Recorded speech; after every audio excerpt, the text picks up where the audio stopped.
32. I'll now call to order the regular meeting of the Community Redevelopment Agency in Town Hall, the great town of Lake Placid, Florida. I'd ask everybody, please make sure your phones are either off or on vibrate. And if everybody would please stand, we'll have an invocation and pledge to our allegiance. Let us pray. To our gracious Heavenly Father, we thank you for another beautiful day in paradise, better known as Lake Placid, Florida. And we thank you for the continual guidance that you have given us over the years. And we hope that you will continue to bless this council, that the decisions they make will not only be in the best interest of the town of Lake Placid, but our county and our state. And please bless our troops and first responders around the world who are protecting our freedom.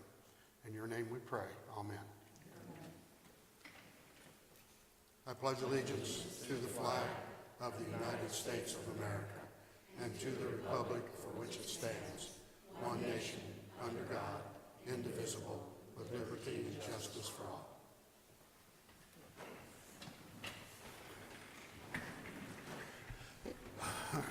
Clerk, would you please call the roll? Mayor Holbrook. Here.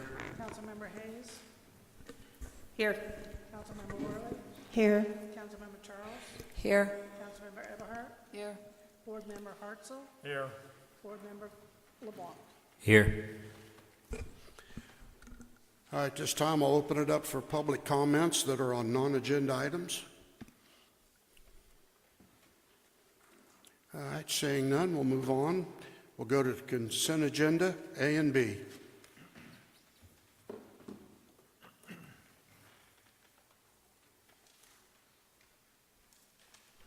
I'll make a motion that we approve the consent agenda A and B. We have a motion and a second. Any other comments from the podium? Hearing none, we'll take it to the audience. All right, seeing none, bring it back. Poll the council. Councilmember Worley. Yes. Councilmember Hayes. Yes. Councilmember Charles. Yes. Councilmember Eberhardt. Yes. Board Member Hartzell. Yes. Board Member LeBlanc. Yes. Mayor Holbrook. Yes. The CRA. I don't have any presentations. Are there any on the board? Okay, seeing none, we'll move to action agenda, the CRA updates.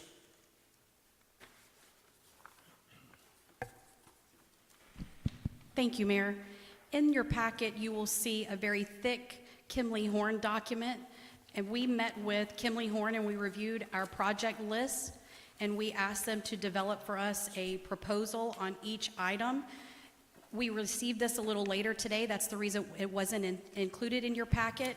There's no decisions being made tonight. This will come back to you in March. However, we wanted to make sure you receive this as we give the updates.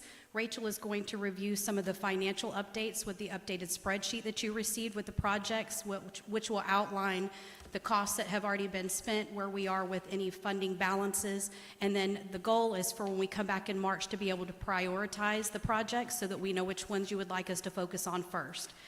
And then we'll move into Alan and Harry have some updates for you for the lightings and also for the road and pavement. Can I just ask some clarification? So we have on the dais a Kimley Horn packet, and you're saying if for their time permitted, it would have been included in the packet? Yes, ma'am. They sent that over to us. It was probably about 1:30 whenever we received it. Okay, and so it would have just been included as a informational, or what would have been the... The plan would have been for you to have received it whenever the agenda originally went out last week, so that you would have been able to go over everything that's contained in this, because it's a very thick document. But since you're getting it so late, we weren't making any decisions on this tonight anyways. You'll need to be able to review it, so we'll bring it back to you in March, unless you decide that you want to make a decision tonight. No, I'm just trying to understand when I have all of this paperwork on the dais, what the plan, and then how do we get it out to the public? It'll be put on the website. We'll put it on the website. After this meeting, you'll put it on the website? Yes, ma'am. Okay, thank you. You're welcome.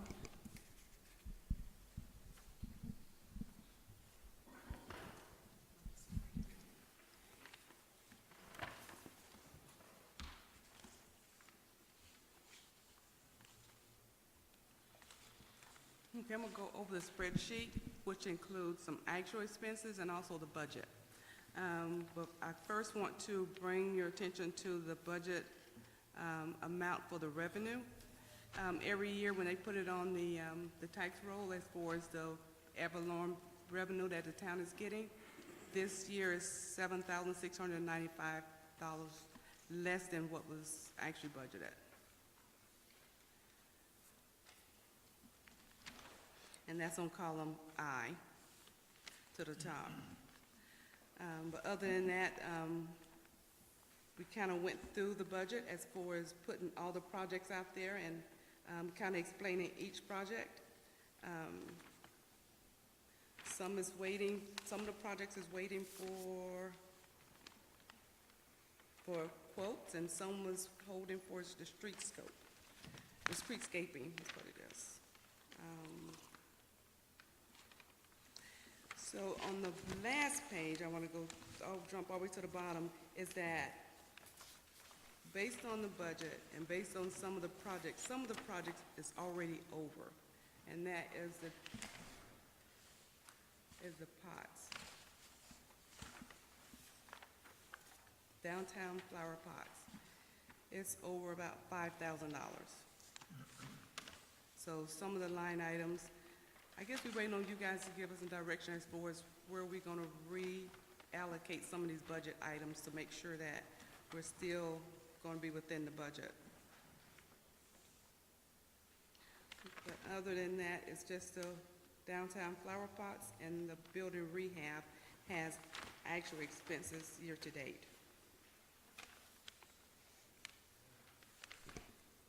So Rachel, can we stay with that one as an example, the downtown flower pots? Yes, So the first column is the year-to-date budget is $65,000. That's what we approved? the downtown flower pots, Yeah. So line 19, 5,000. That's the total line you're looking at, the 65,000. Yeah, it's 5,000. Line the one that 19. you just said is, oh, okay, so the 5,000 is the pots themselves?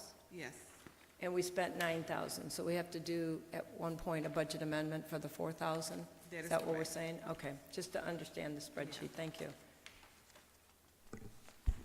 I think it was in the November meeting when we realized that the Hillcrest was outside of the CRA, and we had said we would put 70,000, what are my notes here? 70,000 to stormwater, and then 30,000 as an unallocated line item. So that didn't get updated on the spreadsheet. Do you recall if we did a motion on that one, or if it was just discussion? I believe don't it wa- remember. I believe it was just discussion, and I think we were saying we were going to bring it back for Okay. reallocation. So there's a total of $100,000 sitting there. So should we make a motion now to, I mean, that, if you like. okay, so then I'll make a motion to formalize it that of the $100,000 that had been attributed to Hillcrest, 70,000 will go to stormwater management, 30,000 will go to a line item for unallocated projects.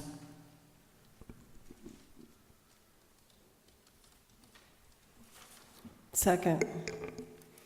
So you're saying 70 and 30, 70 for stormwater 70 for stormwater, and 30 just open? unallocated for,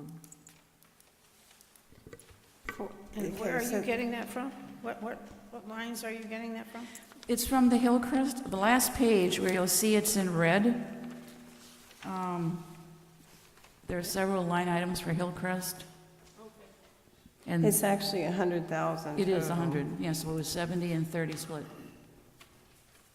So the 30, you're saying not just, so what was that again? What is that? Well, since we don't know what we want to spend it on, just put a line item for future whatever needs. Maybe to take care of the 5,000 overrun, whatever, but just a separate line item for unallocated.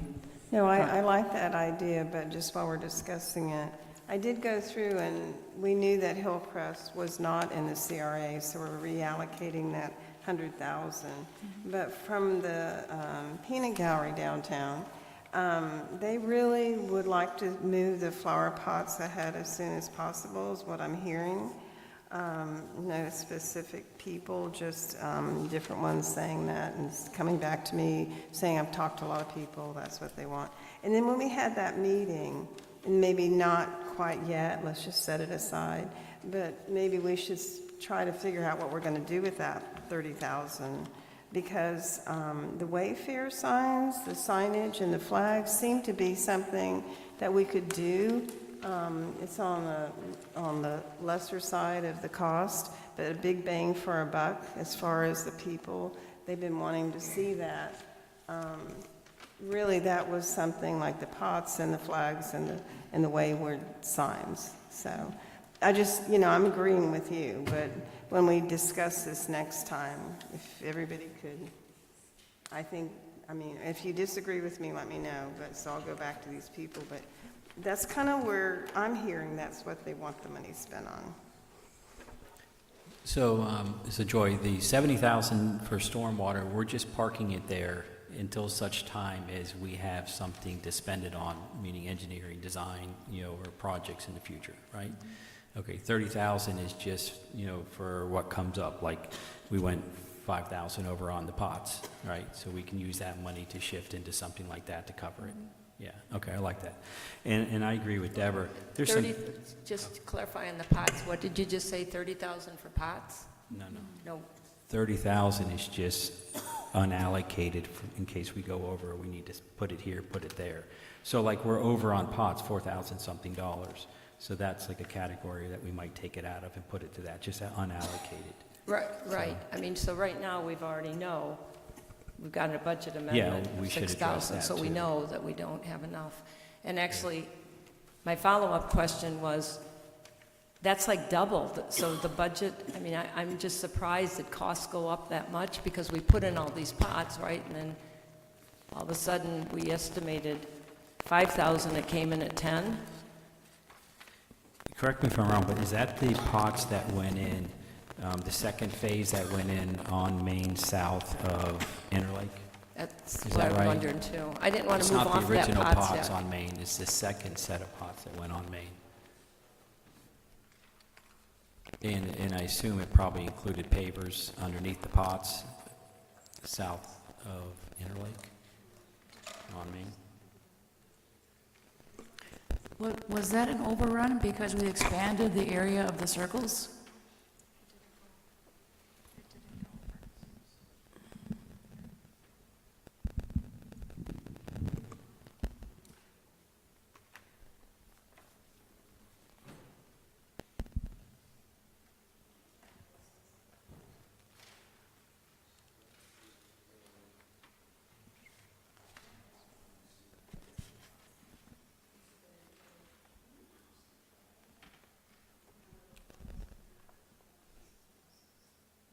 So I don't understand that portion because when we did the pots. Can't hear you. When we did the pots on South Main, I thought we were approved for 10,000 to do that, so that's what I did. I got the estimates for that area and spent what I understood we were approved for. And the pots on North Main happened in a previous year, right, budget cycle. So we're not seeing those costs because that was previous budget cycle. Now we're in this budget cycle. What happened in this budget cycle was South Main. I think 4 areas, I think. Right? What I believe happened is, and correct me if I'm wrong, but I believe we had approved for them to move forward with that, for us to be able to allocate that, and that was the additional.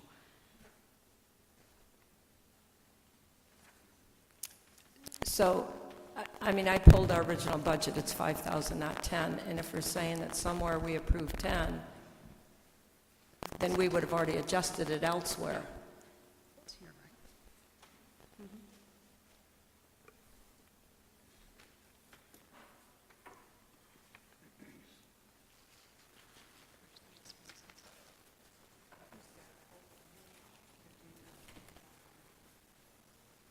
But that was the quote.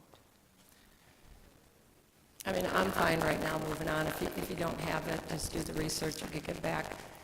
We're talking $5,000, and there's some money being moved anyway, so we'll just make sure we earmark that it might only be $25,000 versus 30. Yeah, and I mean, generally speaking, the numbers seem to work out for what we did on North Main, because we did less pots. I think North Main was 15,000, that was like 6 areas. South Main was 4 areas, bigger circles. So the numbers seem to match pretty much what I would have expected them to be. However, I wasn't here when it was approved, because I was out of town. But so I agree with you, we need to make an adjustment to get that cleaned up, and, you know. Also, Yeah. so should I amend it to make it 70,000 for stormwater, 25 unallocated, and 5,000 for the overrun? Would that work? Yeah, how did you come up with 70? Well, we had discussed this back in November, I'm and not saying the number, the dollar amount. that was whatever we discussed, according to my notes, our discussion in November, put it at 70,000. Okay.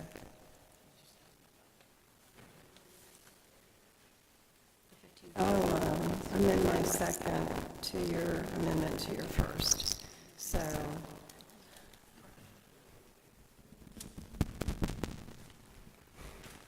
So we do have a quote for $15,598.50 for us to do the additional work for the pots, with the expansion and then also the pots from the most recent walkthrough, correct, Harry?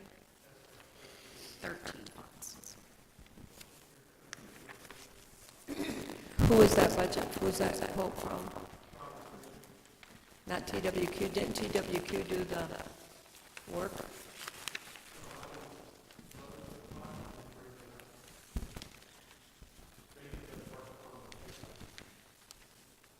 But the original I thought the downtown was TWQ. We went with That's landscaping, TWQ. not pots.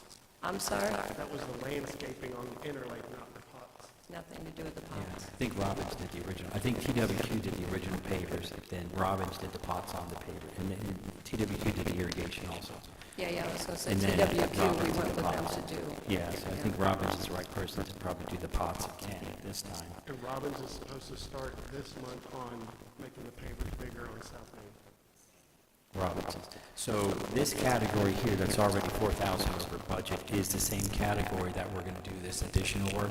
So adding 5 to this isn't going to solve the overall problem that we have more work to do. So in reality, we need to add probably close to 20. So how many pots on Main are you, so you're extending the rings at 6 locations, I think 6 locations on It was North 5 Main. locations that we looked at that had irrigation already there that were paved, and then the one in front of the police department where the small crepe myrtle is. we Okay, talked so about I'm taking out. confused. And you said something about you'd like to see 13, so I went ahead and just got an estimate for 13, so I would have it, you can break it down, it's $11.99 each. Okay, so this is 13 pot locations. But when it comes to pavers, is this increasing the ring size on the 6 locations? South Main. It is, okay, great. Nope, not this, no. North That Main. was already approved, and Or that's a separate item? yep, the last meeting, y'all told me to go ahead and get that done. So Okay, so that's under separate. So, is that already in this budget? so it's not under the $15,000 quote? Okay, so we need to cover that somewhere in here too, so, As long as y'all agree for 13 spots. yeah. There was one place on, and we didn't talk about it when we walked, at least I don't think we did. At the intersection of Main and Interlake, on the northwest corner, there's a small triangle that's pretty much just dead and nothing in it right now. I think probably would be good to just put pavers into that little area. You're talking 'cause- about the parking lot there, but across from Cruz where the... No, the other west side. Go from that parking lot west, there's a small little triangle right up against the road that's pretty much just dirt now. I'm not sure that it's even irrigated. And I'm thinking we ought to probably just put pavers and just call it a day. No irrigation. We're getting off track here. We're getting off track. Oh, yeah, that's right. And So also- we're trying to and move also- money. Also, wouldn't that fall under line item 18? So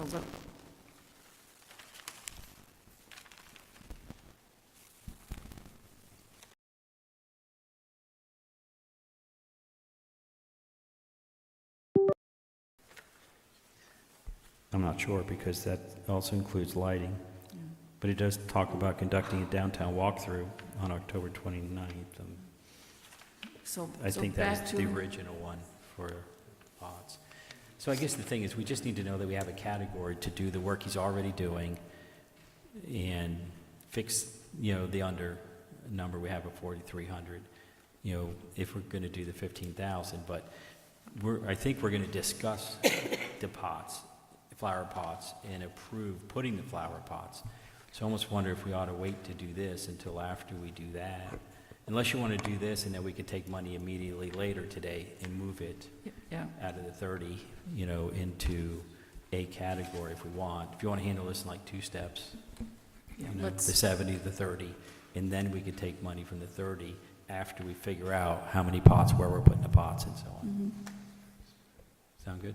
yeah, Yeah. so we'll move on. I know there's a motion and a second, but I have a question and I thought that's where you were going, on the northwest and east of Interlake and Maine. We had originally discussed on phase 1, but we were going to do that phase 2, but I noticed it's landscape now. So it's like in front of the I robbed the bank sign. That whole area has some nice landscaping. So who did that, and where do we see that in the budget here? I think that was Keep Lake Placid Beautiful, right, Billy? You guys took care of that. Well, that's my question. Who did that? How much was it? And I didn't know Lake Placid Beautiful. I would thank them tremendously. Or where in the CRA budget is that money allocated? Let me just start with who did, maybe that's to Harry, who did the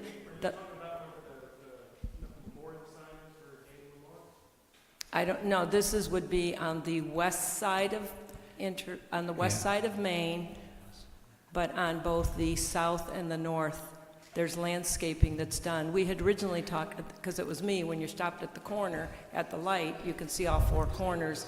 We weren't certain if there was irrigation there, and we said, just wait, let's get everything in place, and then we'll come back and finish that as a phase 2. Y'all And it's approved to finished, do and it that. looks nice. It was Robin's Nursery that did it, and y'all approved it We approved that phase. to do phase 2. I don't recall that at all. So in this case, TWQ did all of the flowers and the landscaping, but Robbins did that corner? Correct. And you're saying that CRA approved that? Yes, you did. Where was that money in this spreadsheet?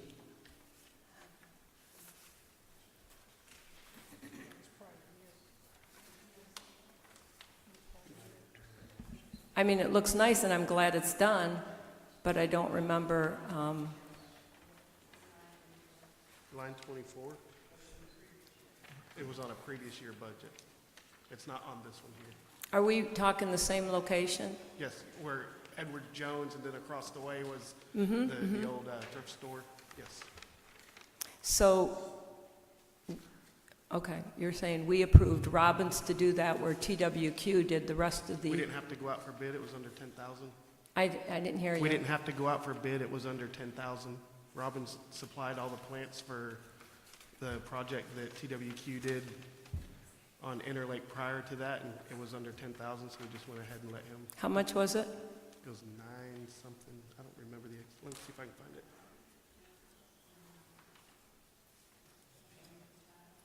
That was for Sandy.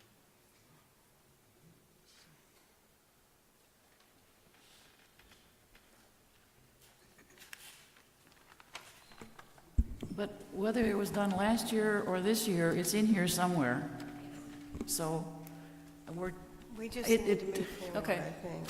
If We you have can a- just We have a just motion and a get back- second. I know, and those were my questions, Deborah.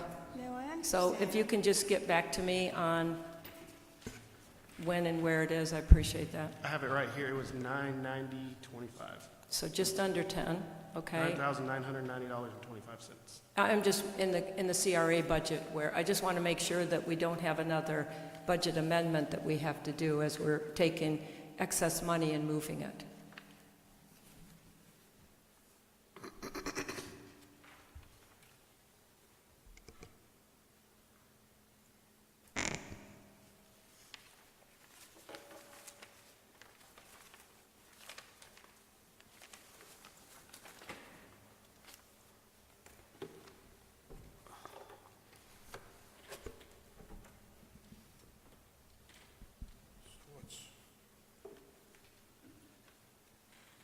just need clarification on the motion. I'm sorry, what? Clarification on the motion, is it still 70,000 stormwater and 30,000 unallocated? 25 unallocated and 5,000 for the overrun to cover, or whatever the odd number is to cover the overrun. $4,314.65 for the overcost on the flower pot.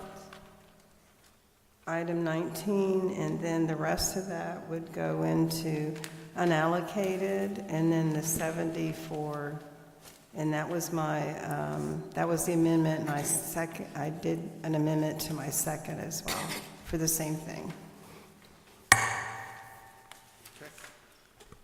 You got it? Okay. We have a motion and a second. Any further discussion on the podium? Seeing none, we'll take it to the audience. Okay, bring it back. Poll the council, please. Councilmember Eberhardt? Yes. Councilmember Worley? Yes. Councilmember Hayes? Yes. Councilmember Charles? Yes. Board Member Hartzell? Yes. Board Member LeBlanc? Yes. And Mayor Holbrook. Yes.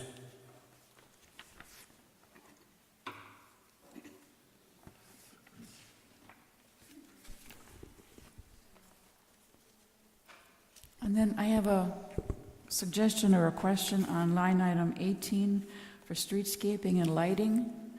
I think it would help if the streetscaping and lighting were split out, because the streetscaping is the pots, I believe, on Interlake, the extra ones. So if we had split those line items.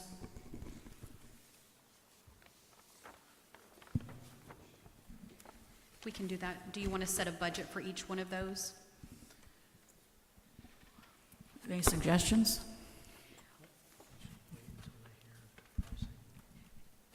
Alan said that if we could wait until you hear the pricing, that it may help you make the decision. And also, whenever you're able to go through this thick packet, I think it will help gauge some of Okay. the decisions that you'll need to be able to make for the March meeting. Okay. It'll well, then help we'll us to just- be able to move some of those around. Yeah, okay, we'll hold that for the next one then. Thanks. We do have the lighting is next, so we could talk about that item.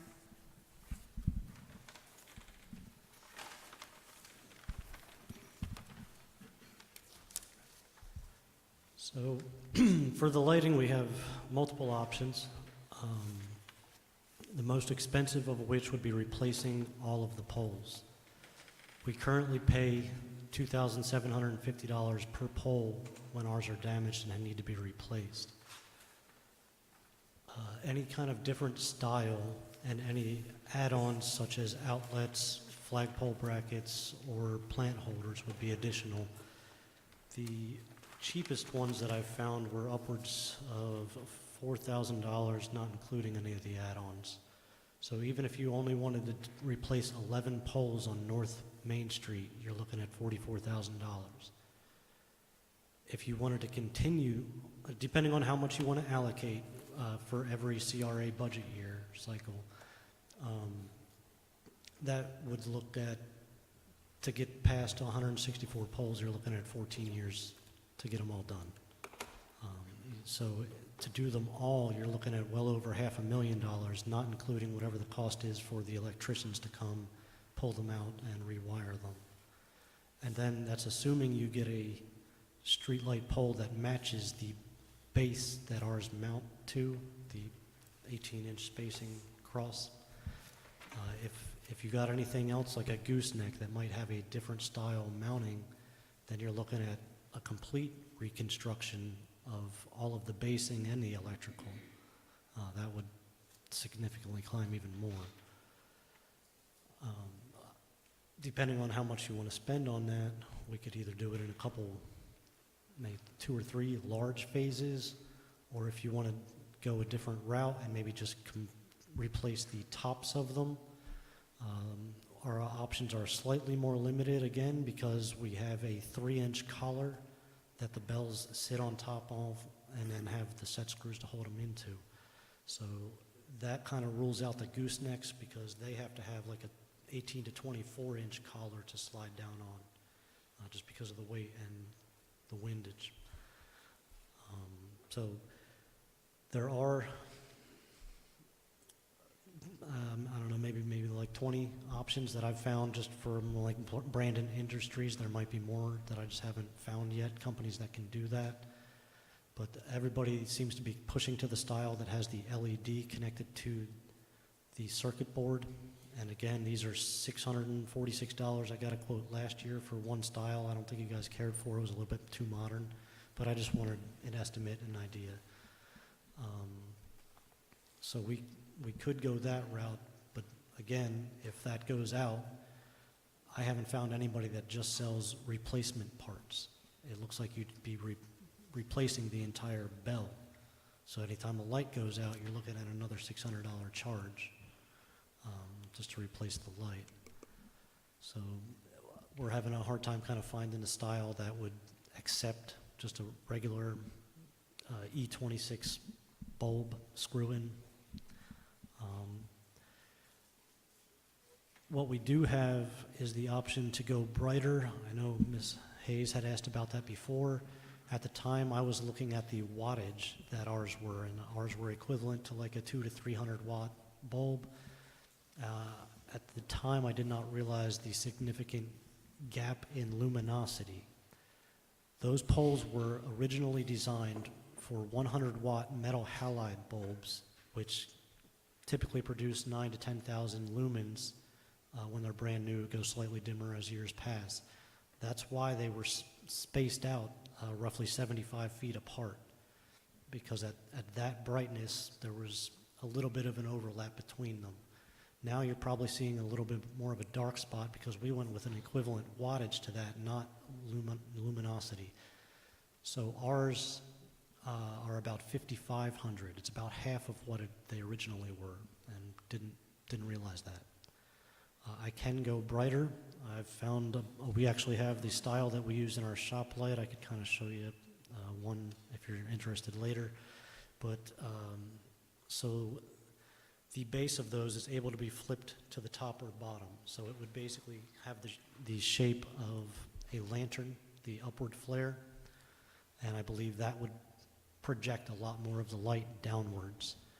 My only concern is because of the style bulbs that when we got retrofitted to LED, those glass inserts that were inside of the other ones for the light refraction were taken out because the LEDs would not fit in there. They wouldn't catch. They wouldn't screw down all the way. So we don't have those refractors anymore. The only refraction you're going to get is from the texture of the globe themselves. As a test on Friday, I put one of ours in that we use inside of our shop. I had one on hand.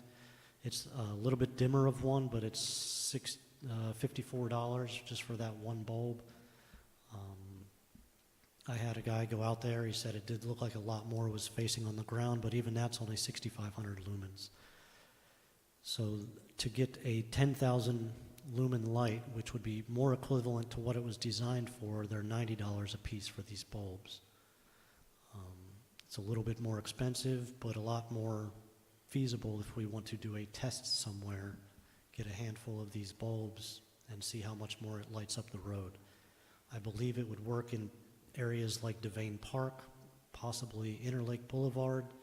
I don't think it's going to help you a whole lot in Main Street because of the trees, and those are more like 90 feet apart.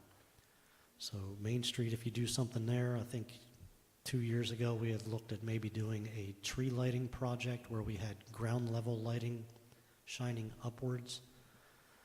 I think that kind of fell through because we had asked for a quote, and then Rob Browning, I think, retired at the time, and it was never followed up on.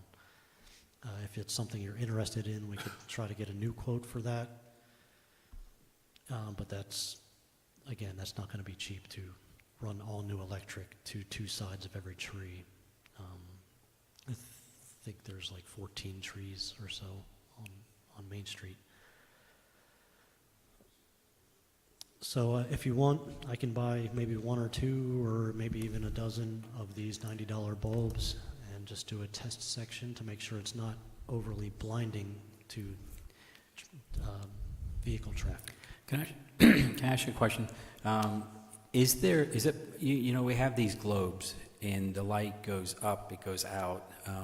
Do they have globes you could replace it with that have a cap on the top and a reflector that reflects the light down? So maybe using our existing setup with the right light bulb, it would shine the light down, or you haven't found that? So I haven't found that separately. Anytime it's got a fancy top, they want to sell you the whole pole, not just the bell. Because I've seen fancy globes like we have that have a black top on them, and I was just wondering if those were a reflector to reflect the light down, but I'm not sure. Yeah, so ours have the, I believe an 8-inch diameter where they attach to the bell with the set screws. And I've seen the ones you're talking about, but I haven't seen them for sale individually. These lights that you're showing us here, this black one with the LED that shines down, you can attach this to the existing poles? Yes. Okay, and that's like $600-something each? Yeah, I got a quote just for that one in particular, just as an example. Yeah.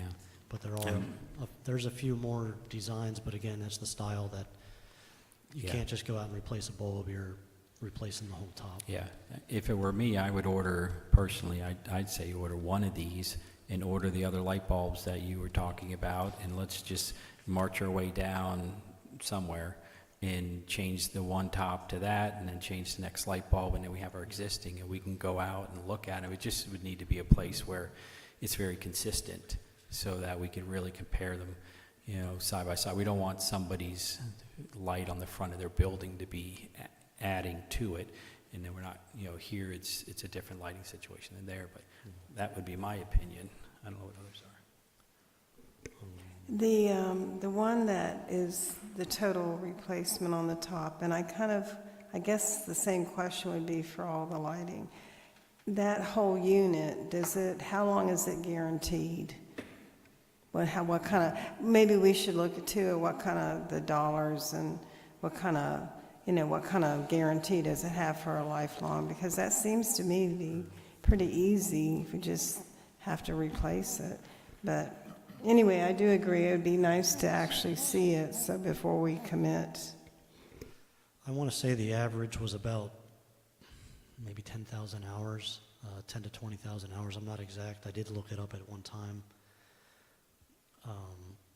But I also counted it up, and for the price we're paying for our current bulbs, we could replace our bulb 30 times before the price of reaching one of these brand new. It does seem like the easiest option, but maybe we could get a couple and see the differences. Yeah. And like I say, there was more styles than just this. This just kind of closely matched something that we have, like over at Raceway, I believe, has these exact ones. I think we it need- was ranging between 50 and 100,000 operating hours. I mean, to me, it's like, what's the problem we're trying to solve? We want to get brighter lighting. And then I know there's folks that, we want it to look better. But if we're talking $100,000 and we got so many other things that need to get done in this town, we need to go after the better lighting. And to me, I always thought, Main Street is a problem, but if Main Street can't be fixed, maybe it needs more light poles, I don't know. But I personally am not a proponent of spending $400-600 on this to test it versus negotiate with the vendor to say, give us a demo, get out here, here's our problem, bring us a demo. We want to test it out, and you could get a contract for sizable.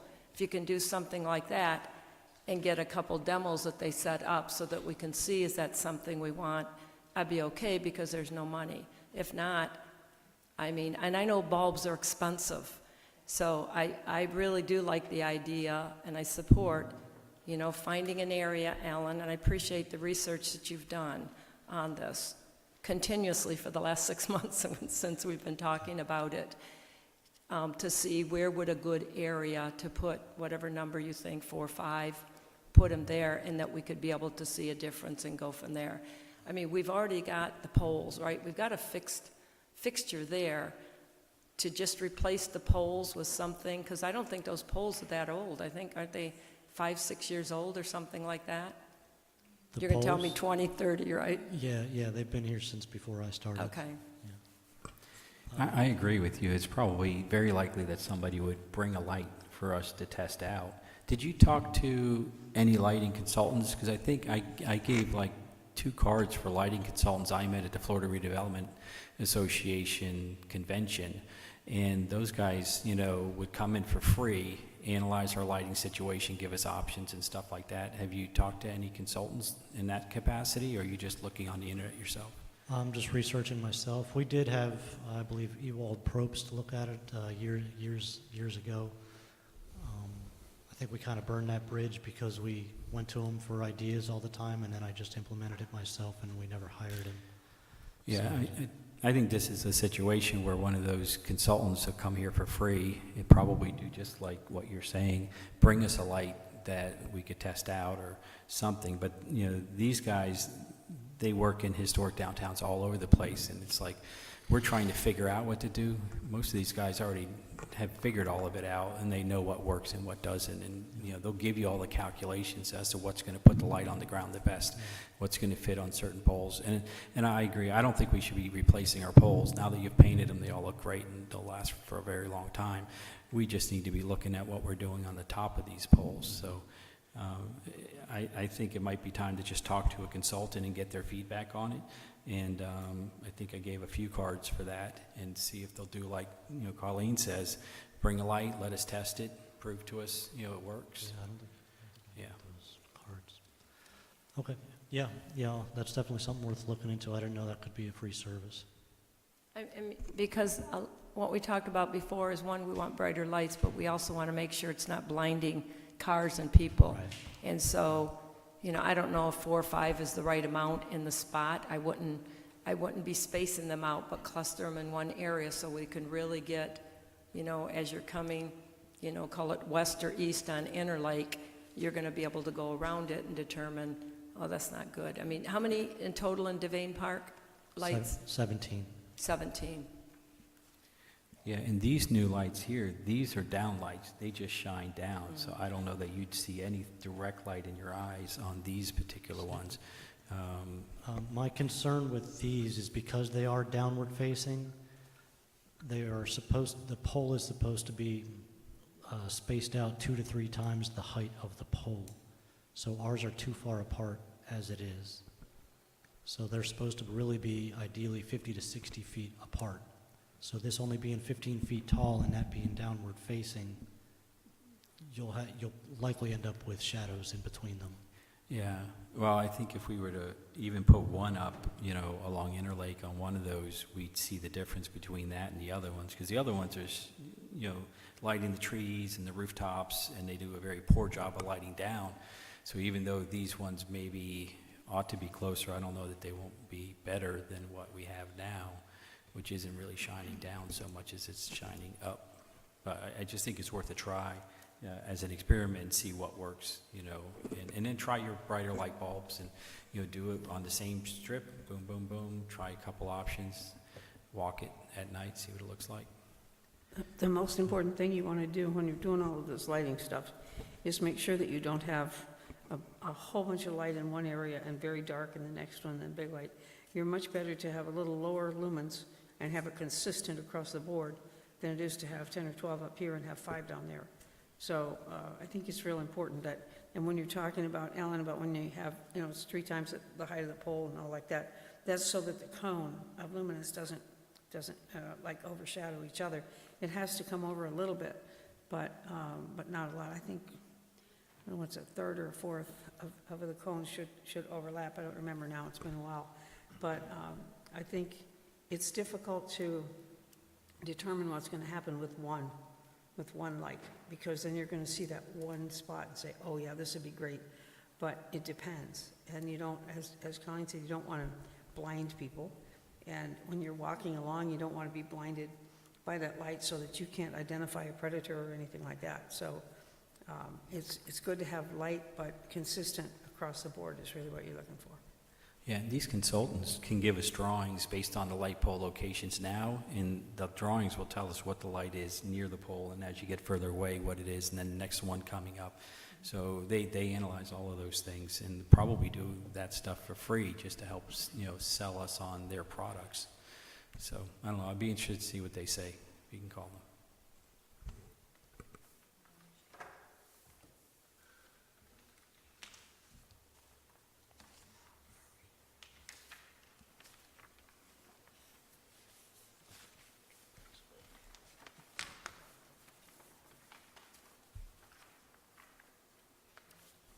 Are we ready to move on to road paving, or do you have any more questions regarding lighting?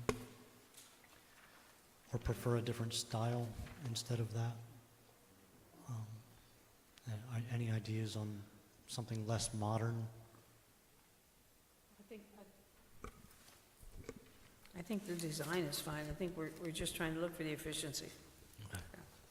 Yeah, and I've seen these now a lot, and in historic downtowns and, you know, bigger cities, and it just seems like it's all going this direction now, because everybody's trying to get away from uplighting and get into downlighting, and this seems to be the answer. You know, and then you know, the big question is, what do you do when the light bulb burns out?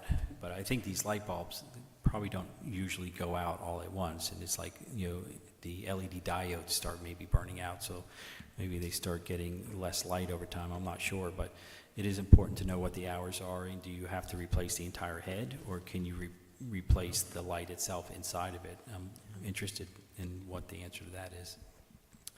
Yeah, I can check with a local electrical wholesaler, and maybe you just don't buy the parts from that company. Maybe I can get it at what's the name of the electrical place, CWS or whatever's up in Sebring there. Yeah, so I'm CES. cool with, you know, this style light. I just want more information, you know, if you can get some before we make some decisions.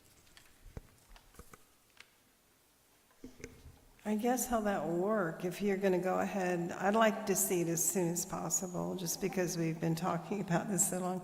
But maybe you could just email us and let us know where the locations are, so we could individually go by and look at it, so we'd be ready for the next meeting. I was considering just basically using Devane Park as a test. I mean, if it is too bright, it'll kind of blind you going at it, but at least you're going around in a circle and not staring at them the rest of the way around. That might be better than Okay, thank you. middle of the road. I'd probably rather see it on Interlake, because that's where the problem is, you know, Interlake in Maine, but someplace like that. But I don't know. I mean, I guess just somewhere that we can look at is better than... Interlake is not the problem. Maine and Devane are the problem. Interlake is not the problem. And especially if we're going to have exercise equipment on Devane, it's going to get some more activity too. And I think early hours and even late when it, you know, to beat the heat. So I think Devane Park, I'd like to see that too. Yeah, I'm good with Devane then. That's fine.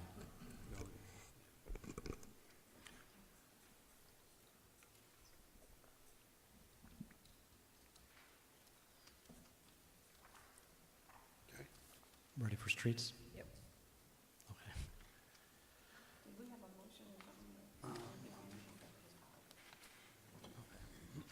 No, unless you want to make one.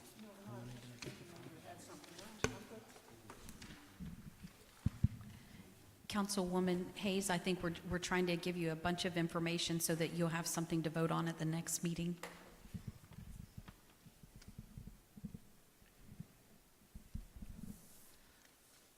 So I requested proposals, estimates for 5 of our roads. 3, I believe, were kind of high priority, 1 or 2 moderate, and just 1 low priority. The estimates I came up with came up a little shy of what they actually ended up being, between $6,000 and $10,000 higher. I guess. Yeah, so what I would advise you do first is Waldo Avenue Street. So they gave us a couple options. I would absolutely go with the slightly higher option, which is only a maybe $3,000 to $4,000 difference. I think there was an old cold joint where it had been paved up to a point before the flare. Say if you're heading north on Waldo Avenue and Mobile Station would be on your right and you're facing Dow Hall. So it's an extra $4,000 to go from before that concrete divider starts to go from there up to Dow Hall. So we might as well go with that. But having said that, I believe it is $35,144.40.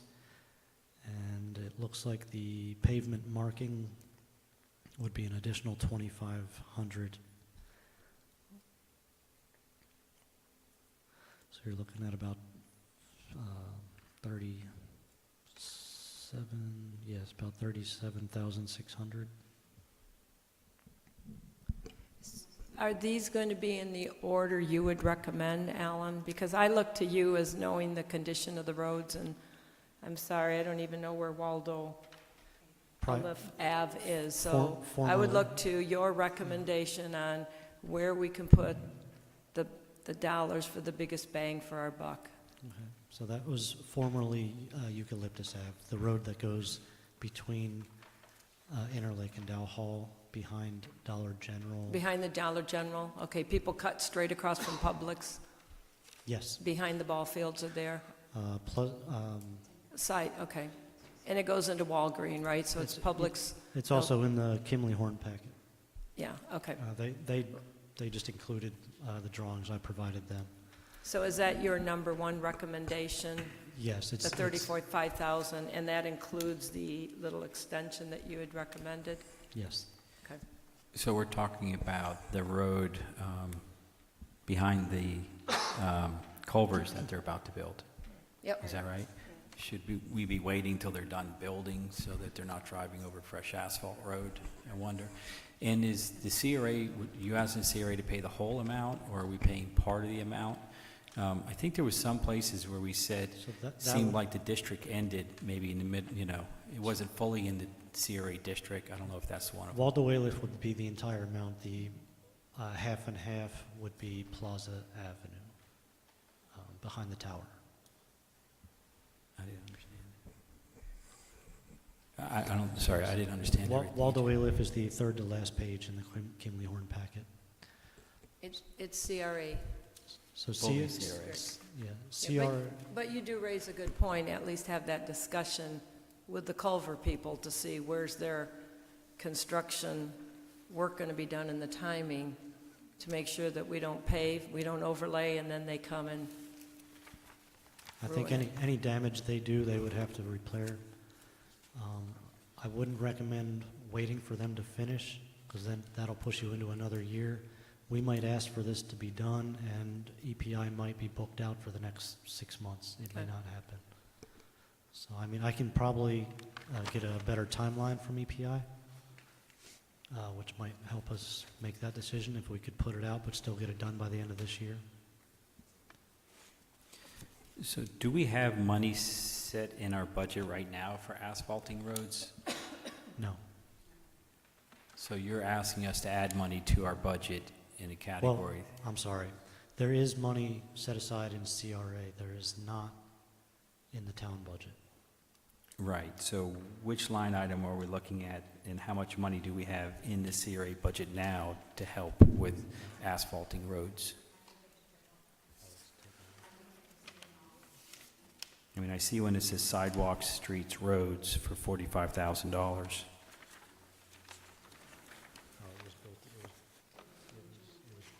Built into the streetscaping. Okay. I apologize. There was not money specifically allocated to this year. It was put back on the list as a potential project, but there was no money set aside for it. Yeah, so What- What is line item 15 then? Wouldn't this be in that category?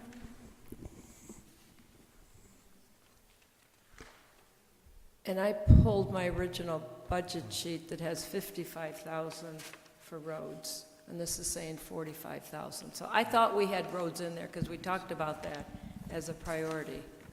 So if we look at item 15, oh, I see what you're saying. I apologize. I was getting ready to see Yeah. downtown signage.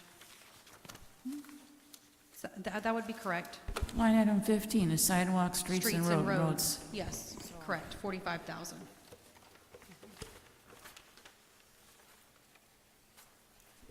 Waldo is one of the most used roads in the town. It's a cut-through, so you don't have to go out on 27 you can just go straight through Interlake right over to the shopping plaza. And it's extremely busy, and then with Culver's coming in, it's going to even get more traffic on it. We did do the sidewalks there, which was a big plus.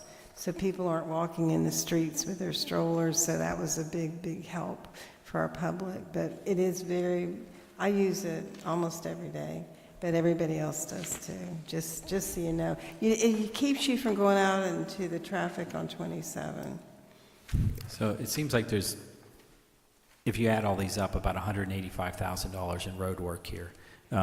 So while I do agree the CRA, should and could pay for asphalting some roads in the CRA district, I don't want to spend all of the money, all at one time on that. I mean, so maybe this year we pave a road, next year we pave a road or something like that. I'm cool with that, but I'm wondering, are all these roads completely in the CRA district, or not all of them are? All of them except Plaza. Plaza.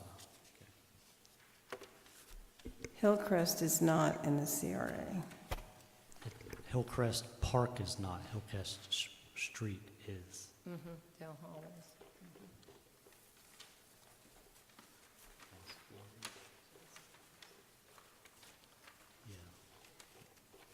Magnolia has a big pothole, and it's starting to deteriorate to the point where we're going to have to spend the money. If it gets down into the bed of that one, we got to do something with that somewhat, because you don't want it to get into the bed of it, and then we have to go spend twice as much money. I think it would be helpful too, again, I'm pulling, apparently it's an old budget sheet, but we have road paving, and we allocated money for 4 years out, right? So this one was 55, 50, 50, and 50. My guess is the 55 became 45, but I bet you the 50, 50, 50 is still out there. So I think it's important that we identify where we have issues, and then we prioritize year after year and stick to the plan unless something really is a greater priority. And like we said earlier, get moving, right? We talk and talk and talk. This is something Alan has come to town meetings, he's come to CRAs, and if you're saying the $35,000, which is within the $45,000 budget right now, is his top priority, I support that. And if we need to have a motion right now, he's done the work in that, because if not, we're going to come back next month and talk about it again. And we're going to not change anything because it's in his budget. Staff is recommending, who is the expert and has continued to recommend, short of begging us, we need to get these roads repaired. That sounds like a motion to me, I and said I'll if I need to second make it. a motion, I'll make the motion to authorize staff to proceed with the $35,000 Waldo, wherever Waldo is. No, I'm joking. So it would be. Oh, okay. Yeah, street to go ahead. The paint striping adds another 2,500, so it's probably closer to 37, 38,000. All right, I'll second that. That one, I believe, needs it most. If you would like to look through the rest and maybe decide more at the next meeting, that's fine as well. And is the order you have it listed your priority order? I have on there priority level, high, moderate, and low at the bottom of my sheets. And then either we'll finish this motion and then do a second motion that on the spreadsheet for outgoing years, he adds line items for the subsequent areas.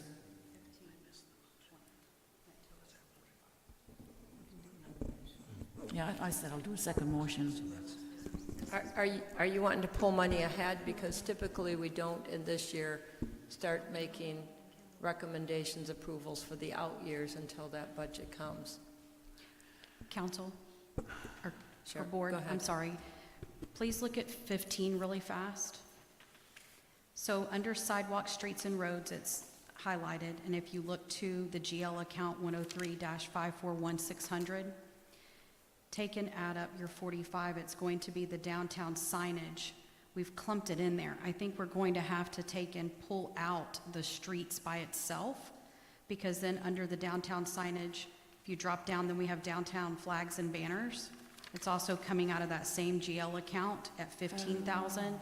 And then you see the streetscape and lighting. So those three projects are coming out of that item 15 for sidewalks, streets, and roads that total the 45,000. But you have the opportunity, because we have other projects we haven't worked on, but that's where we need to prioritize, or council, we need, in this board, we need you to prioritize which ones are going to be first priority. But those projects fall under the sidewalks, streets, and roads. And we probably need to pull it out again, where Alan has his roads separated out from those individual projects. And I'm sorry, Councilwoman Charles, you were correct. There was at one point, very early on, I know when I first started working with the CRA, there was like 100,000 that we had there for streets at some point. But I don't know that it was allocated just for streets. I think it was clumped together with some of these projects still under the same umbrella. Actually, it's not what I'm looking at. I'm looking at the 5-year capital improvement schedule where we approved line 1, and it has all of those are separate. Road paving, 55,000, and then separate downtown flags and banners, 15,000, streetscaping, 20,000. So the report that I'm looking at, which shows the different out years. No, I carry this with me to try to determine. That's fine. I'm just trying to understand Yeah. what you're looking at so that we could all be on the same page. That's the only reason I was asking. I mean, I would be surprised if all of a sudden we took all of those which were important and condensed it down to just 45,000, when we know the cost of paving is that alone. Also, the line item 15 is 45,000, and you're saying that includes the 1, 2, 3, 4 things under there, but then it adds to 65,000. So it's not adding, the numbers are not. And what about line item 29 down here, that's $15,000 for Taylor Park sidewalks? You have line item 26, Dal Hall parking and sidewalk. That's another 60,000 there. Can I just add, in your packets was the most updated CIP that was done at budget time, and road paving was removed, and you had 50,000, 50,000, and 50,000 for the following years. This was the most updated CIP that was done for the 25-26 budget. And that's what column F is really looking at on your other spreadsheet. Column F is what you adopted in 25-26.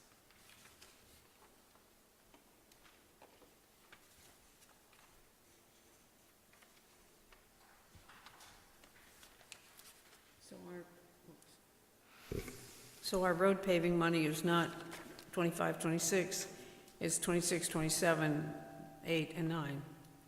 Okay.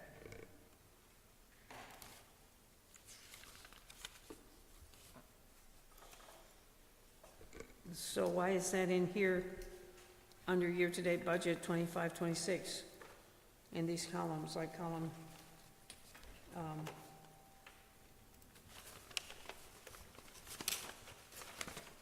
or should I say, row 30, column F, 15,000. That says year-to-date budget. And that's row 44, column F, 30,000. And that says sidewalks and streets. And some things that needed to be done. Survey for Serenity Village, I think, or something like that.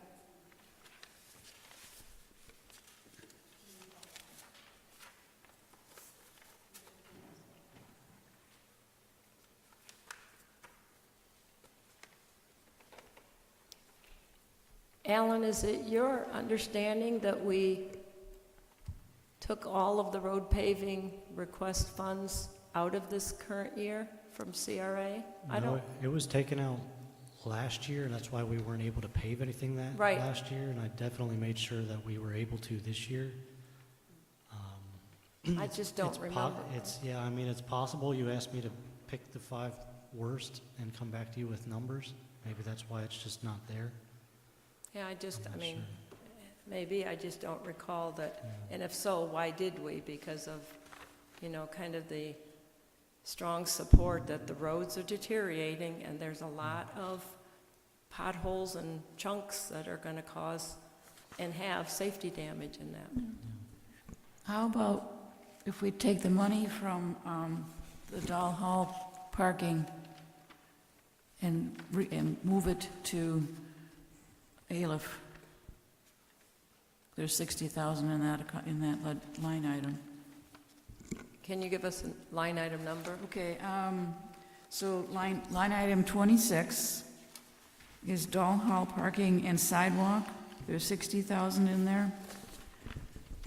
Move that over to Waldo Aleph.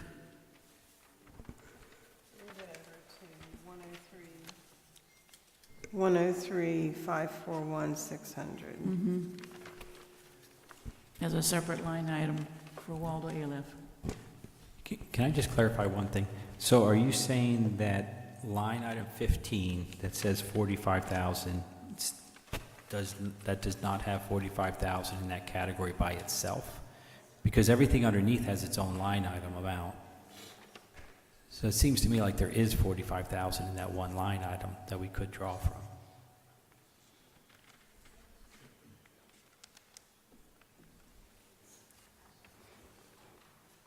I do agree with Councilmember Eberhardt. If we take that money and we move it over to 103,541,600, that will give us the money we need.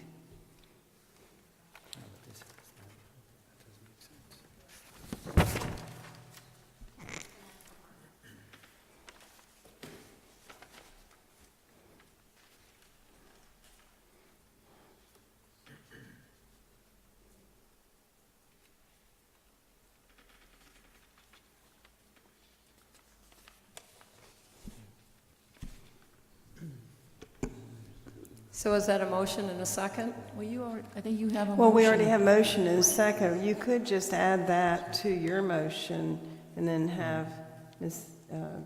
Ken amend his motion. We have a motion on the floor we have to vote on.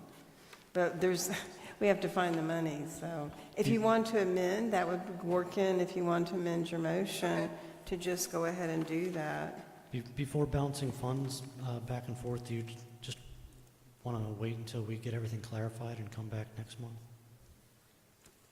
I think this one's clear, that we have money allocated for paving and sidewalks for the Dale Hall, that I think we pretty much know that maybe that's not a priority.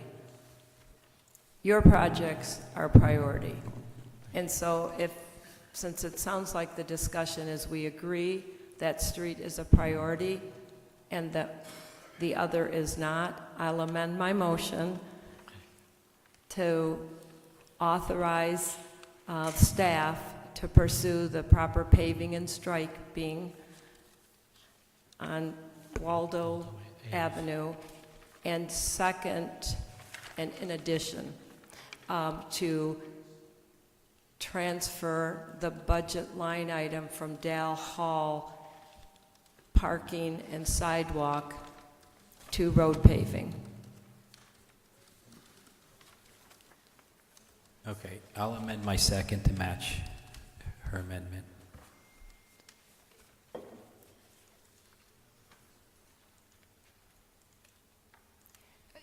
And I guess I have a question, is the Dale Hall is 60,000? I mean, I'd like to amend it to say, to move the 60,000 to road paving, and then that may give him even a chance on another project there. But I think you said it's going to be just short of 40,000. It's like 35-something and change, and another 2,500 for striping. Yeah, 35,000, I don't have that page up, 35,144, and then plus 2,557 and 50. So that's kind of a question to us, is do you want to just move the whole 40,000, I mean the whole pot for the Dale Hall sidewalks and paving. The rest, I didn't move it all, I wanted to get his project going, but that's where it's a question is, should we just move it all? I would say just move it, because we have that's just one project we need to address that's critical. Okay. Then that would give us extra money to look at the other projects. So I'll amend my motion to include moving that from the Dale Hall paving and sidewalks to the road paving.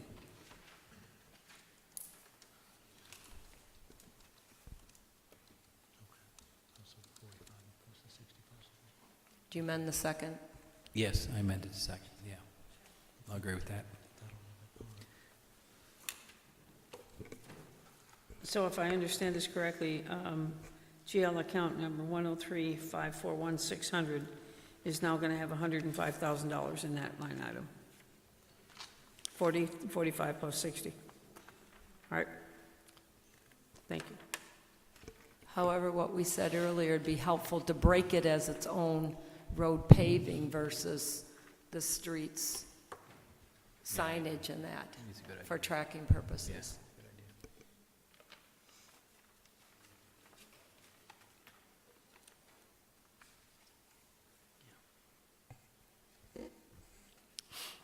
idea. that's all I have for that. But if we do move that over, that would allow us to do 2, potentially 3 roads. That's, in the past, But we have a motion and a second, right? Oh, sorry. So before we move on, we need to go out, anything here, out to the audience and vote. Okay, we've got a motion and a second. Any further discussion? Take it to the audience. All right, bring her back. Poll the council. Councilmember Charles? Yes. Board Member LeBlanc? Yes. Councilmember Hayes? Yes. Councilmember Worley? Yes. Councilmember Eberhardt? Yes. Board Member Hartzell? Yes. And Mayor Holbrook? Here, yes.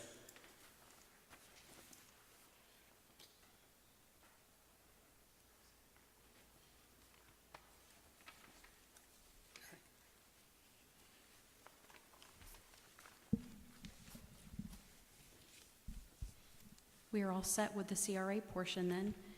We would like to meet with each one of you. If you have time, whenever you review the Kimley Horn, you identify the priorities so that when we come back in March, we can set the priorities and have a game plan for us moving forward with how you would like to move the rest of the money and start seeing projects move forward. Can I ask you something? I thought we were going to talk about the pots on Interlake, 5 pots versus 11 pots versus 13 pots. Do we need to give you an okay on going forward with that? I think we do. Yeah. All right. So let me just say a little bit. So we had a meeting out there with Harry and Billy and the chief. And so we sat down and went over a drawing that Harry had from when we walked through, I think back in October, and we identified where we wanted to put these pots. There was some question, Billy wanted to put them all on paver areas. I wanted to put them on paver and other areas. So bottom line, if we were to put them on just the paver areas, that would be 5 areas, right, Billy? And to me, that seems very underwhelming. So to go down the entire of Interlake and only have them in the places we happen to have pavers. So going down the street, we had identified planter areas where we could put the pots in the planter. So in most cases, we didn't need to remove any landscaping to do it. We could stick it in between existing landscaping and put irrigation into it. And that was a total of the 5 plus 6 more, which would have been 11. And then there was 2 more down by Walgreens landscape areas, and those no pavers there. And I really think we should have 1 in each side of the street in those landscape areas also, because when people turn in or come down Interlake, I want to see the flowers. And I just think in a historic downtown, flowers get people into the downtown, out of their cars, and things like that. So I think flowers are very important in a historic downtown. And so I think, personally, I think we should have 13 total, starting right at the Walgreens entrance there, and then down just past Billy's office, there would be 3, and so on and so forth. I don't know what you guys' thoughts. There is a drawing here, very long drawing that shows the entire road and shows all the locations that we want to put them in. I don't know if you have pictures of those locations that you can show, but anyways. Personally, I don't want to second guess you guys. You've done all the work, so whatever you think is best is fine with me. Somebody already put flowers there by Walgreens. That was part of the project we did. Yeah, in the initial ground, project on we're Interlake, talking those pots. plants flower red. Yeah, we don't want to take those out, they just No. put them in, they look But nice. one of my issues is putting pots in there and then those bushes grow up. You don't even see the pot, you'll just see the flowers in the top. And these pots are $11.99.50 a piece. All right, Yeah, It's $15,593.50 for 13 pots loaded with flowers. But those bushes are designed to grow up and make one big bush, so you're just gonna cover the pot and see the flowers. That's the only disagreement I have with the pots. yeah. going in. These pots are like 3 foot tall, so these are the largest pots that we have on Main, so the biggest pot, and then the flowers would be above that. Now on Main, we have vertical things in the middle, and then we have flowers around it. The idea on Interlake is that it would only be flowers and nothing vertical in the middle of it. I know in the past we had landscaping that got very big. Personally, I don't think we should have landscaping going, 3 foot high. I think it should be kept lower. But of course, over time, these things want to grow, and you got to maintain them. So to keep them lower, you got to Back keep then, we them didn't cut have and people maintained. to help take Yeah. care of it. Now we have more staff, and bushes aren't supposed to be down here. They're supposed to grow up, and that's how those were designed. That's how I talked with Alex at TWQ. He told me how he laid them out and how they were supposed to be once they matured. I think 5 pots downtown is going to be very underwhelming on Interlake. Probably Main should have Street thought about that has before we did that whole project. 10 locations of 3 pots each, and then we're going to go down Interlake and drop 1 pot here, 1 pot there, and have a total of 5 pots. I just think that the people on Interlake, the businesses there, are going to think that it just, like they got gypped, I think they should start at Walgreens, and they should work their way all the way down to Interlake and Main. And I think if we have a pot there, I think we just need to make sure that we don't let the hedges get taller than the pot. I think it's fine if the hedges get up close to the top of the pot. I don't think it should get higher than it. And I said this when we were talking about doing Interlake landscaping, that I don't think the town staff probably ought to be the ones taking care of landscaping on Interlake. I think eventually we need to hire a company, put it out to bid, and get a company to maintain that stuff once it starts growing tall enough that, we need some real maintenance on it. But that's just my thought. I don't want to spend $15,000 on pots and we put a planting in there and that's going to cover up the pot. Why don't we put a plant in there that isn't going to grow like that? I mean, is that really that difficult, to put a plant in these pots that's just going to grow round, like an impatiens or something like that? And it doesn't have to be a vine that goes all the way down to the ground. So I had it estimated for flowers and stuff that do not grow high. That's what these are. But you plan these for impatiens or something like that, right? I mean, flowers that from the top of the pot are going to grow up, I would assume, about like that, right? I don't know how to say a lot of these plants, but I spoke with Charles today, and on his estimate, the plants he has in here are plants that are supposed to be good for year-round and not grow tall like we have them out there on South Main and North Main. But I'm hoping that these are flowering. They're flower. I not, told him we wanted basically flowering. flowers. Yes. Yeah, I mean, From a- flowers matter in downtown. From a And- visibility point too, you don't want this whole concept to be higher than about 3 feet. And if your pot is already 3 feet, then you don't want another foot growing up of flowers, because now you can't see around it. Like short people like me, we're going to be hidden by the pot. Yeah, I mean, I would expect they grow up about a foot, like impatiens grow up about like this. Yeah, But but we were with 3 and 1 Chief is 4. Snyder. It's real easy. 3 and 1 is 4. Now you got Yeah. 4 feet. Everything I ever learned in in environmental design is that this stuff doesn't go higher than 3 feet, not 4 feet. No higher than 3 feet, and a tree canopy down no lower than 6 feet. So you have a 3 foot to 6 foot window. Well, now you're gonna put a 3 foot pot and a 1 foot plant, now you got 4 feet. Well, we walked it with the chief, and we specifically made sure that we weren't putting it in any place that was going to create a site triangle issue. I'm not talking about that, I'm talking about just basic personal safety as you walk down Interlake. I'm not talking about what you see when you go around the corner. I'm talking about personal safety walking down Interlake. Am I gonna feel safe? Am I gonna feel safe at 5 feet tall, hiding behind a 4 foot planting as I walk down Interlake? No, I'm not. This is only like 3 foot in diameter. This is not huge, you know. Pot this big, pot that round, something that high. So I appreciate people walking and coming up with ideas, but typically the next step is to, I haven't seen a design, a proposal, or anything, so is there, I mean, you've got some landscape plans, has that been shared? No, this is a new one, this is for more pots. Yes.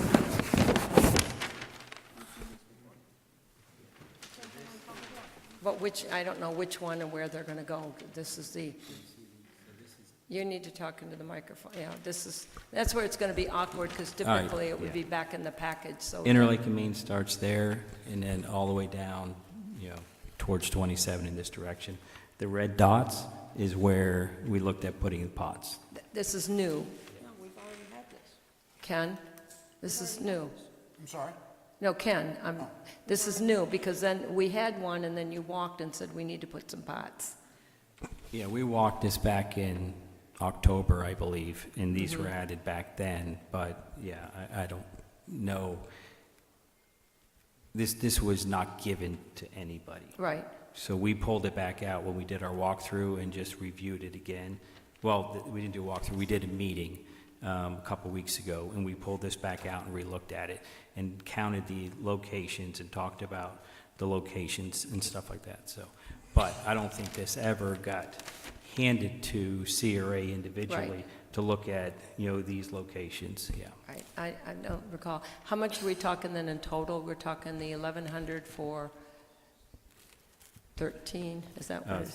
13 pots, and he's saying it's 12. 15,000 something dollars, if we were to go with it. But again, you know, Billy, I'm sure you want to talk about this, he would like to see 5 locations, he said, and I'd like 13 locations. So we have to decide if we're going to do this at all. If we are going to do it, are we talking about 5 locations? Are we talking about 13 locations? So we have to make the decision. Town staff is wanting us to decide on these things.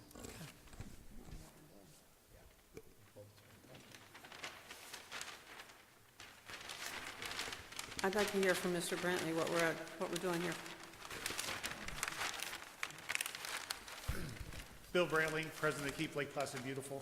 The underwhelming, you know, that's a great buzzword, but so is hodgepodge. You know, the problem we're having as far as we planned a long time in advance for these islands. So a lot of these plants are pots where he wants islands, so you have a round island, you have a tree in the middle, you have a rim of plants there that grow higher, rim of plants that grow a little bit lower outside those. We planned all this up and down Interlake.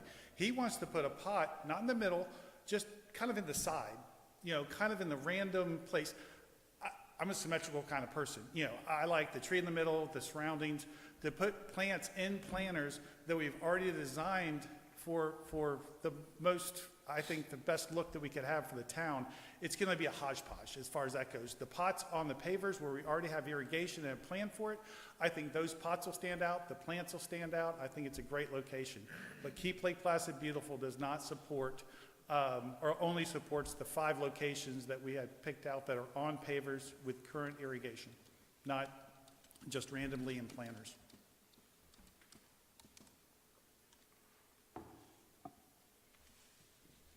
So you're saying 5 pots on pavers with irrigation that's already there? That's what Keep Lake Placid Beautiful supports, yes. Thank you. Is there any recommendation or difference of opinion on the size of the pots? Because, you know, I'm hearing now tall ones, short ones, We were really if you're having one pot in in the pavers, the larger pot was fine as far as that goes. We did walk in October. All those locations will not cause line of sight issues. So it shouldn't really be a problem for any of those locations. The other ones I think were decent locations too. It's just in the middle of already designed and laid out plants. It just didn't look right to me. And the people who walked was yourself, Harry, the chief, and Mr. LeBlanc. Were there more? Charlotte, did you? No. The 5 of you with the walk? Yep. And is the pots you're recommending on the 5 the same size as the pots on Interlake? I didn't really, they said 3-foot pots. They were going to try to get everything that's kind of matching through Robbins. I didn't really pick up the plot. It's the large ones that are on South and North Main. Okay. Yeah, the same color, everything, the okay. self-watering pots.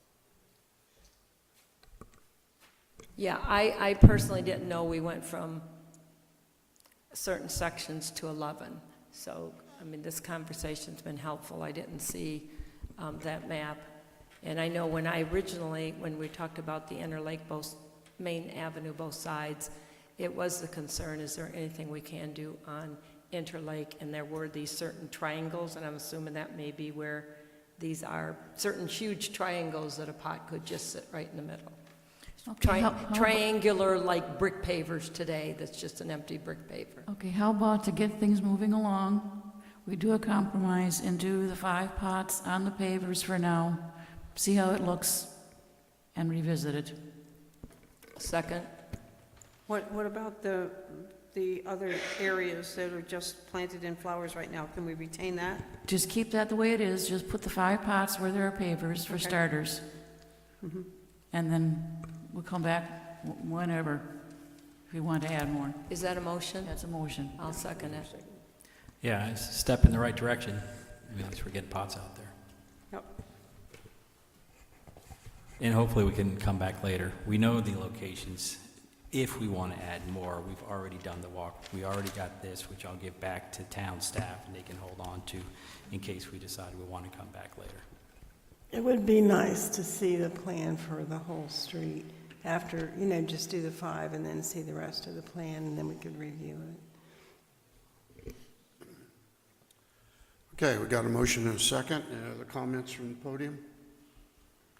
Hearing none, we'll take you to the audience.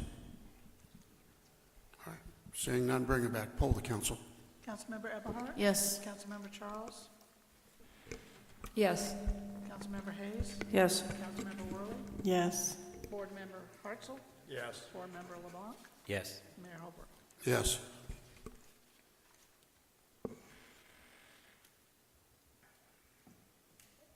Okay.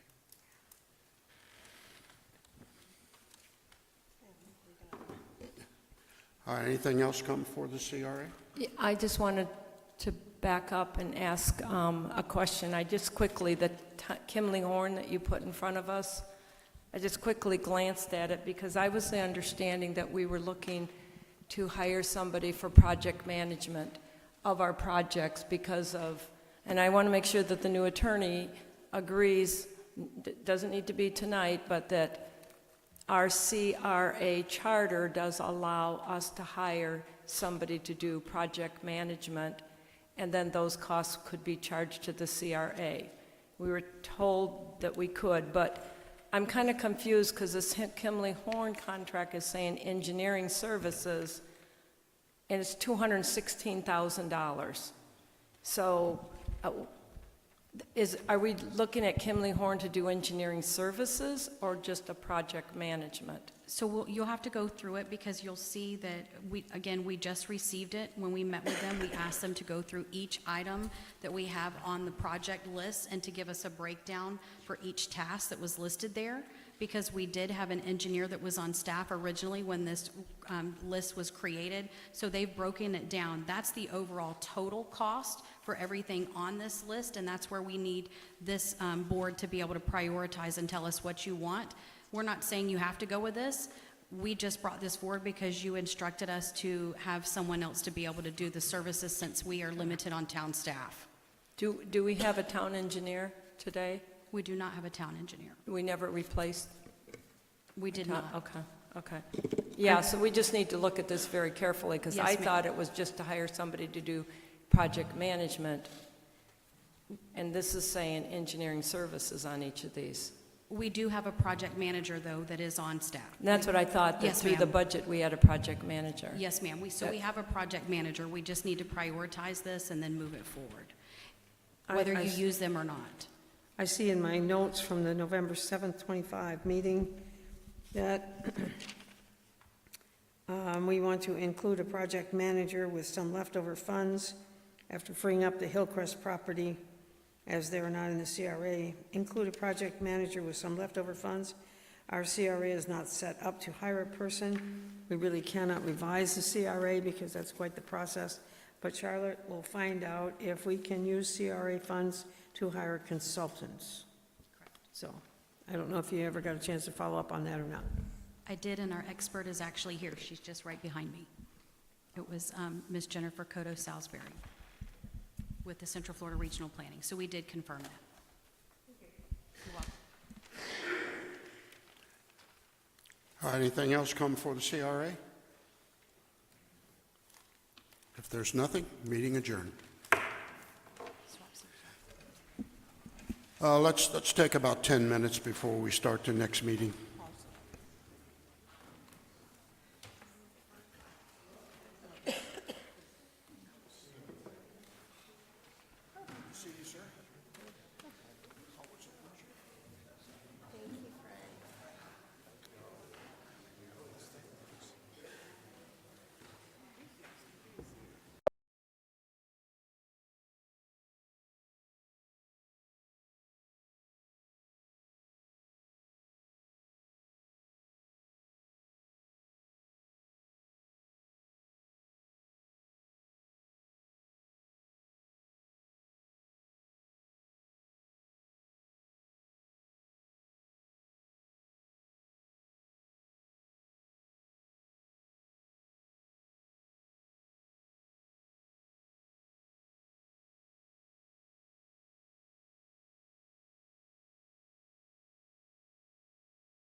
don't even know her. No, it doesn't have a lot. I don't think I have it.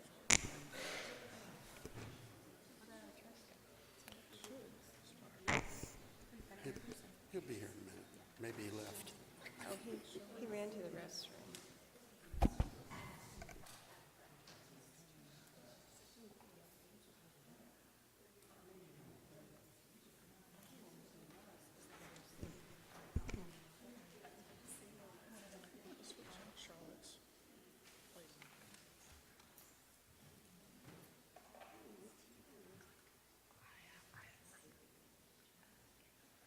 Oh.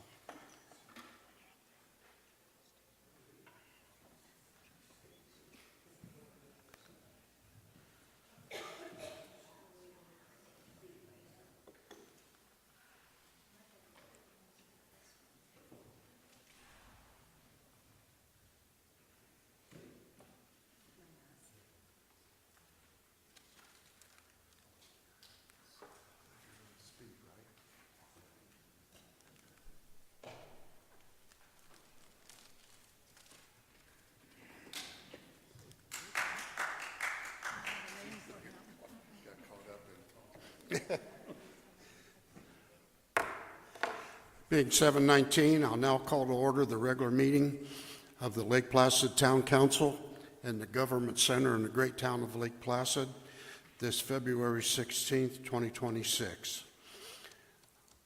We've already had an invocation and a pledge. Clerk, would you please call the roll? Mayor Holbrook, Here. Councilmember Hayes, Here. Councilmember Worley, Here. Councilmember Charles. Councilmember Eberhardt. Here.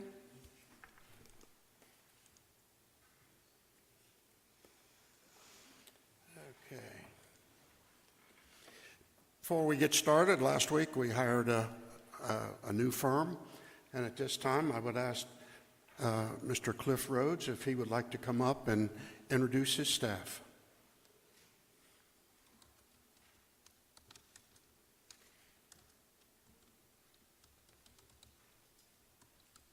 Thank you, Mr. Mayor.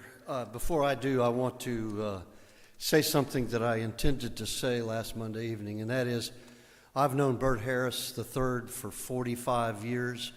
I've tried cases against him. We've worked together on cases. We may have done a couple of things that were associated with this town, and I'm going to warn everybody up front that there is no way that these individuals that are with me can come close to doing for this town what Bert Harris did through those years. I am so appreciative of the friendship that I have, the camaraderie I have with Mr. Harris, and he will be, I think, sorely missed by this town. I love this man, and I just simply think that he served this town well, and I just had to say that, and I thank Bert for all that he's done for this town. Again, as I said, I have business. I've had business in this town, continue to have business in this town, and want to do what I can to support this town, but Bert Harris did a great job. With that, I'll introduce, with us today is Kara Groves. Kara comes from Mount Dora. She came down this morning. She'll be staying at a hotel in Sebring overnight. We got other unrelated work to take care of, but she is here, and she is prepared to assist with legal representation of the town of Lake Placid. Sitting next to the mayor to his left is Mike Durham. Mike, apparently y'all know, a lot of you know Michael. He grew up in Lake Placid. As I said the other evening, he's board certified. Is it city, county, city, and local? Close enough. Okay. Close enough. Board certified Grown up, but for a number of years, maybe 10 or 12 years with the Florida Bar, and with that certification. Speaking for myself, as I said last week, I'm 71 years old. I'm trying to slow down. I'm told I will not retire, but so I hopefully will slow down. But I am there and here to give any backup support that these two need by way of assisting this town with its legal representation. We are pleased that you considered us. We are happy to perform the services that we can perform for this town. and we will do the best we can. And I thank you for your confidence in our firm. Any questions for me? Sensing none, I'm going to sit down.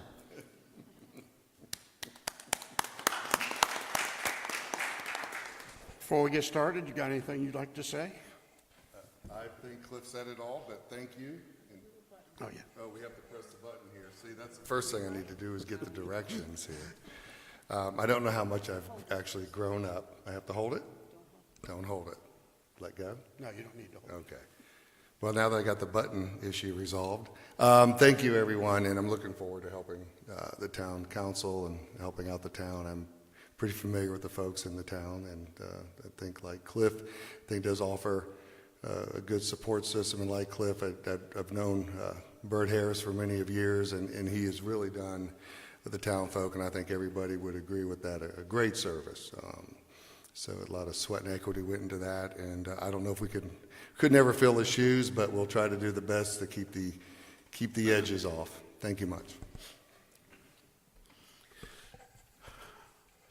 All right, at this time, I'll open it up for public comments on any items that are non-agenda items.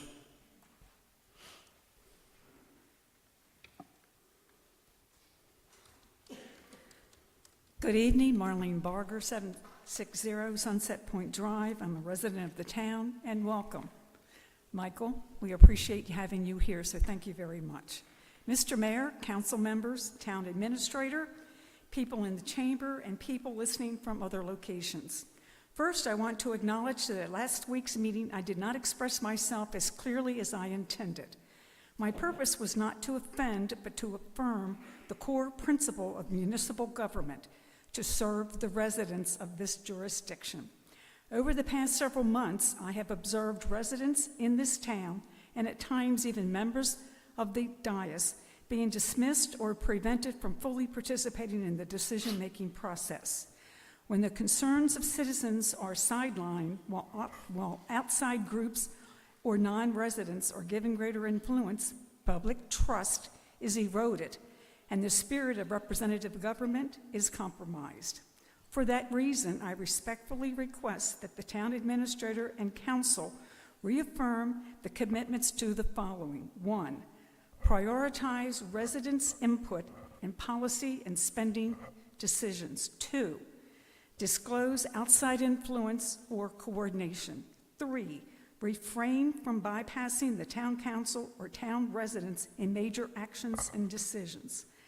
Last week, this body took a very positive step forward by selecting a new town attorney to serve the interest of the community. I applaud the mayor and especially council member Eberhardt for helping bring closure to a difficult and concerning process. The legitimacy of town government depends on accountability to the people who live here and fund it.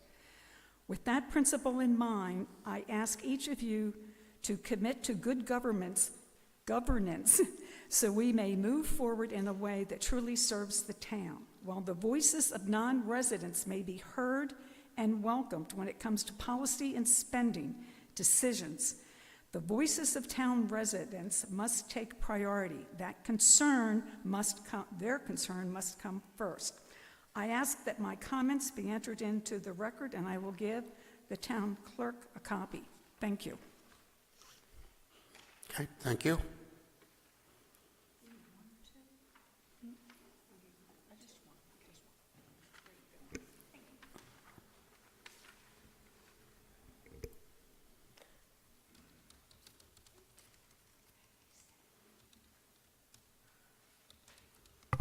Jack Comley, 607 Sunset Point Boulevard. Since the last utilities meeting was canceled, can we get an update on the status of the wastewater treatment plant? The last I had heard, I'm a member of the board, the last I had heard, it was supposed to be operational end of February or so. Is that still online for that, do you know? I don't have that information tonight, and Mr. Warner is out tonight, so I'll be happy to get that information and contact you. Okay, thank you. You're welcome.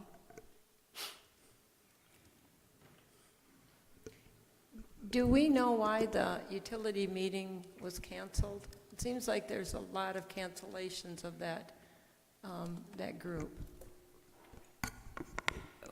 The flu A has gone through the town very rapidly, and so we've had a lot of staff who have been out with that. So that was part of the reason why it was canceled. Bill Brantley. I was hesitant to come up here. Last week when we were here, Pam Finchers came up here. She was offended. I was offended for her as far as people saying that her opinion doesn't really matter, or it doesn't matter as much as town residents. It blows my mind. I've been dedicating my life. I've been volunteering for 25 years with the Chamber of Commerce. I've been 15 years as Lake Placid, Keep Lake Placid Beautiful president. I have a business in town. I pay taxes, but I live 1 mile out of town. To someone to tell me my opinion doesn't matter, or doesn't matter as much as them because they live in Lake June Point, I had 3 houses in Lake June Point. It's not that big of a deal. It's one of those things, how much do you do for the town? Do you come up here and just bitch about the town? Or do you volunteer? Do you dedicate? Do you put blood, sweat, and tears on our streets to make it better? I think those opinions should matter.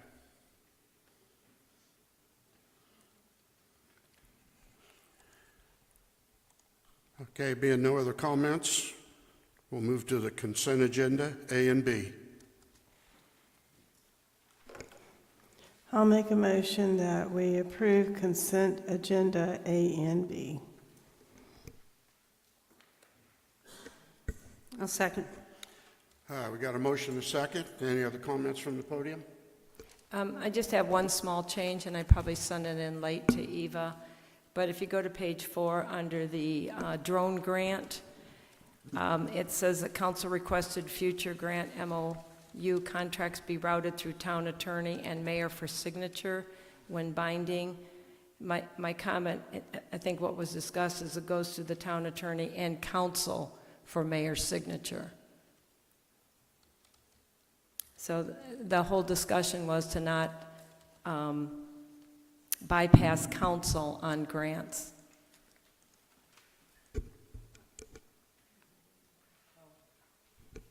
So page 4 of the minutes, where it says 4 is consent agenda, then it says motion. Under the motion, the first bullet says $25,000 FDLE grant for a police drone program. Chief signed an MOU. I think it's a grant, not the word MOU, but due to tight submission window, council requested future grant MOUs/contracts be routed through the town attorney and mayor for signature when binding.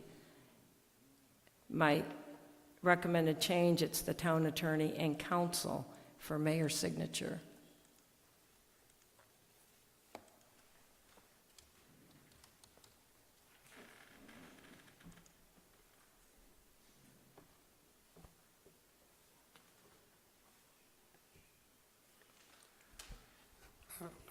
We have a motion on the floor. Is there a second? There was?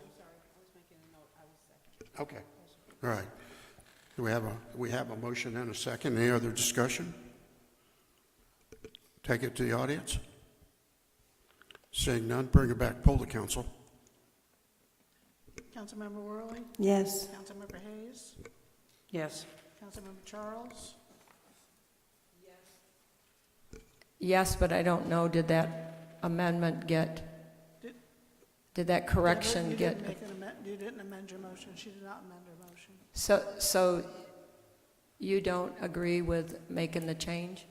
Is that what you're saying, Mrs. Worley? I didn't read what you read. You wanted that added? I was correcting where it says it should come to the attorney and mayor. All grants should come to the council. The discussion item, and then I had brought it up, all I'm saying is the minutes are saying that grants should be routed through the town attorney and the mayor for signature when binding. My comment is it should be the town attorney and council for mayor signature. And you're talking about page 4. I am? I don't see that, I'm sorry. Can you put up page 4 on the screen? I don't agree with that. Okay. Okay. I don't agree that everything needs to come before council. I think when we're doing grants, we're going to slow down that process too much by going to council for every grant that we have. We are employing a grant writer, if I understand correctly, in the future. The chief did the research and found the grant, followed through with it as was mentioned. I agree with going to the town attorney and going to the mayor for signature, and then notify council when that's done. Because if we waste all that time coming to council, we meet once a month or twice a month, and sometimes you miss the windows on these grants, as was pointed out to us last week, that the chief said if he had waited for a council meeting, he'd have missed the window and we wouldn't have gotten the grant. And the whole grant process can be a separate item, but especially on this grant, included in the grant, it does ask, do you have a resolution for this grant? So that's why certain grants have to come to council for a resolution. It's part of the grant requirements. But, so all I was saying is that was what was discussed. And how do you know this from the grant? I read it. Oh, you got to read the grant. We didn't get to read the grant. How did you get to read the grant? Well, Charlotte sent the grant to all of us. If you didn't read it, Charlotte followed up and sent the FDLE drone grant to all of us. I mean, Charlotte, did it go to all of us or just me? Yeah, it went to everybody. I think that when it goes to the town attorney, then the town attorney would determine whether we needed to do a resolution, not, or whatever else we needed to do. So I'm happy with this. If it goes to the town attorney and the mayor, and then it's reviewed, I feel comfortable with that. You're comfortable, grant doesn't need to come to council? I am also comfortable with that.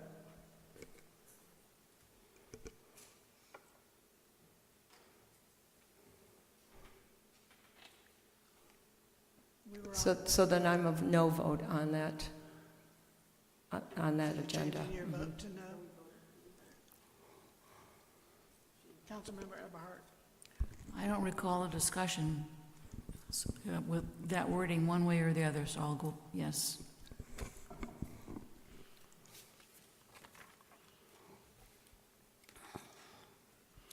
Okay. Yeah, I think we did, didn't we? We voted? Yes. Yeah, I thought we did. Yeah. All right. All right, anything else on 3? All right, this time we'll go to presentations. We have with us Central Florida Regional Planning Council.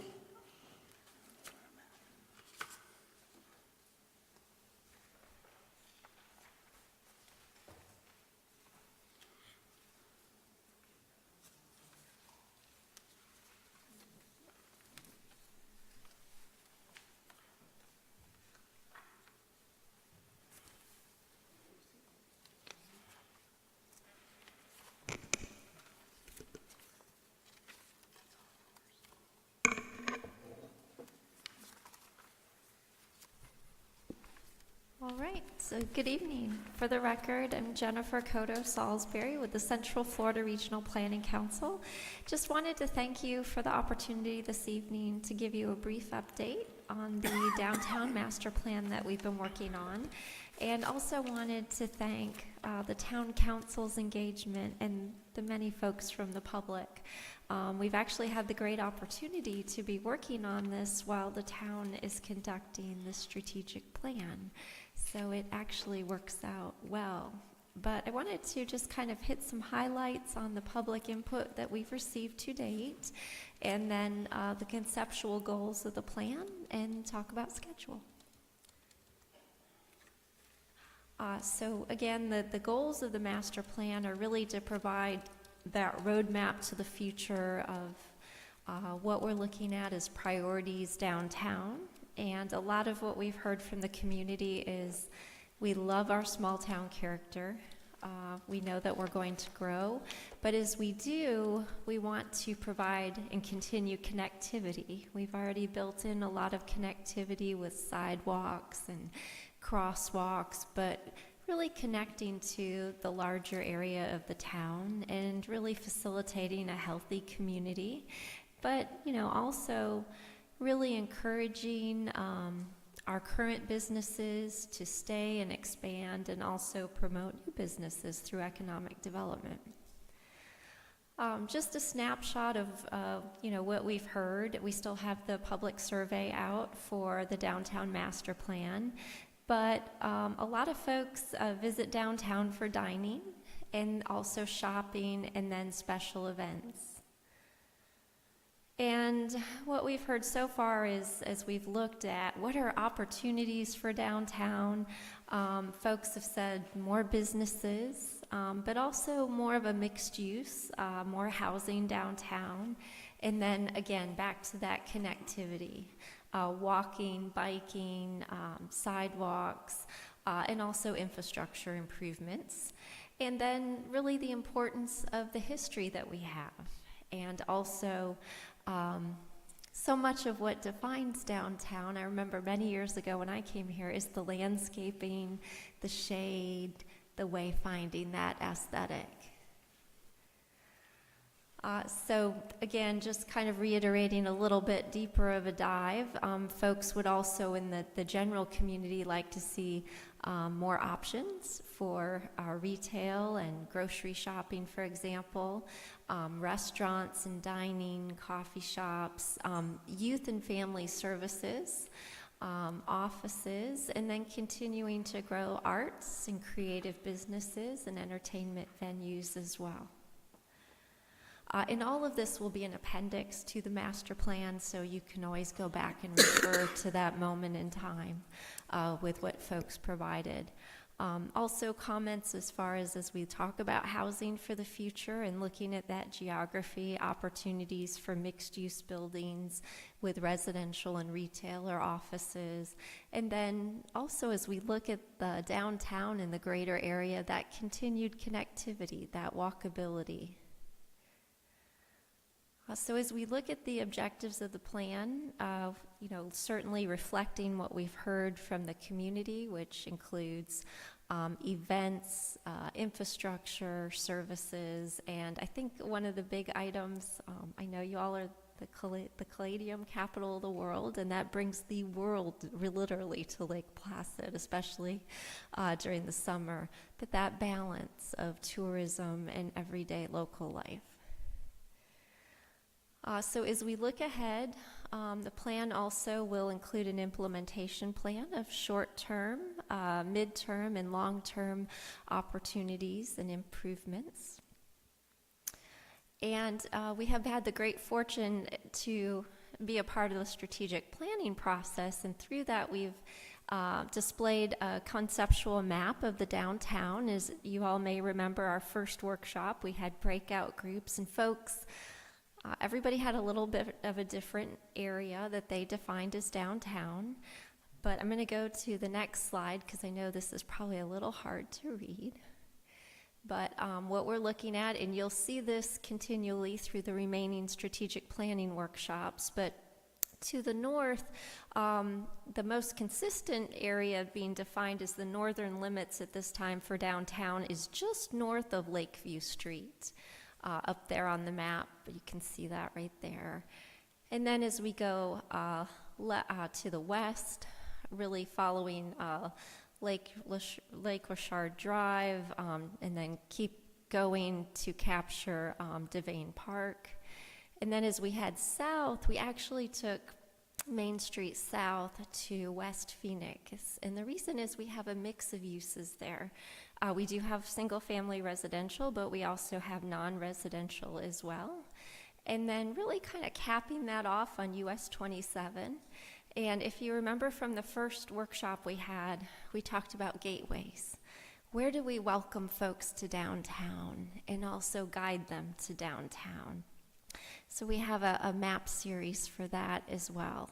But we still have this map out to get more and more feedback. And we'll also talk about transitional areas that are in the downtown, and that's where, you don't have a lot of businesses yet, but you may have homes, which may be offices and homes, or just that real downtown feel that still has that residential character. So overall, just some of the major concepts coming to light as we develop the plan is what we've heard from folks is continuing to develop that character, that sense of place, wayfinding, streetscaping, landscaping, and beautification, economic development, connectivity, and as we talk about transportation, of course that includes sidewalks and bikeways and crosswalks. And this are just some concepts. So throughout the plan, you'll see images. We have some renderings of some areas downtown and what they'll look like. But just these are other areas, of course, and a lot of this the town has been developing over time. But, you know, with the landscaping, the signage, the kind of the banners on posts, things like that, really create that sense of place. And the street lighting, thank you for the conversation today for the CRA as well. And then these are some concepts, and if you've come to the strategic planning workshops, we have these here as well. But no matter where we are, water. Water is a great asset, but also as we look at rainfall and drainage, we could start to really look at stormwater as an amenity to not only address our drainage, but really create a way to provide for water quality with landscaping as well. So this is just a concept that we'd like to carry forward into the plan. And then as we talk about a design aesthetic, a guide over time for what could be and what things could look like. And there's a lot more detail to the goals, but I did want to hit them high level tonight. And as the draft plan is ready, it'll also be available, a link to our website from the towns, and it'll have an interactive portal for folks to provide comments on the goals as well. But the first goal is really to continue to establish that distinct identity and sense of place downtown. And then also that cohesive, high-quality design and development. And that's really consistency as we look at opportunities, having that architectural aesthetic. And then also strengthening the downtown is that vibrant community gathering place. And a lot of what we heard is we have that going on North Main, but bringing that and making it contagious onto Inner Lake. And then also, again, appreciating our existing businesses and then opportunities for growth and new businesses as well. Again, that walkability and connectivity, and there's so many opportunities. We have, as you know, we have sidewalks, but in some places they're really, really tight. But we might have more opportunity to expand those, have them be more welcoming, and I think a lot of the things you're already implementing in the CRA plan. And then, of course, that environmental aspect, back to the landscaping, the trees, and the wayfinding. And it takes a community. And what we heard in the strategic planning session, time goes fast, last week, or the week before, it does take a community. But those partnerships that exist and I think will continue to grow also really help the downtown area, not only with the aesthetic, the businesses, but the services and that sense of community. And then also back to looking at infrastructure and stormwater. So these are really some of the highlights of the goals that are coming forward in the plan. And it really does take a community. I love to show this picture. This is up in Mount Dora. But all those tiles were placed by members of the community. And just great appreciation for the meetings that we're holding and the folks that have come and attended and are really willing to be a part of it. This is really the town's plan as it evolves, and we appreciate the opportunity to be your scribes. We are looking at by really early March, having the draft available online, and again, draft, and hopefully bringing it back to you all for consideration of approval later in March. I'm available for any questions. Thank you. I know it's not easy to take all of the information and comments you've had from, and hopefully we're going to continue. Wednesday night, we have another session. Could you talk about that a little bit? So You know I love to talk, so yes, absolutely. They will continue the series, the strategic planning engagement of the community, and it will really be to hear from the residents. Where would you like to see the future of the town? What are the opportunities, the challenges? And we're also going to be having a lot of what we've already heard and see if we are getting the story correct. Because I know a lot of folks have come to a lot of different listening sessions. So we'll also be providing what we've heard, and they can say, you're deaf in one ear, or yes, and let's build upon that. But really, you know, this is the folks who live here. This is your community. So that will be the next listening session as we work towards the strategic plan. And then I think the next workshop after that Wednesday, yep. Wednesday at 5:30 here. And I think each one of them becomes more and more fun, really. Thank you. I know we have acoustics, which I appreciate y'all mentioning, so we're working to address that for the next one. I'm looking forward to this Wednesday because this is supposed to be Lake Placid residents. It is my hope that we will get participation from many corners of Lake Placid, not just one particular section, but that folks from downtown and folks from the other communities that we have in our town, and even Lake Blue, where I live, where every other house is in the town and every other house is not. But you know, I'd like to see participation from all of our town.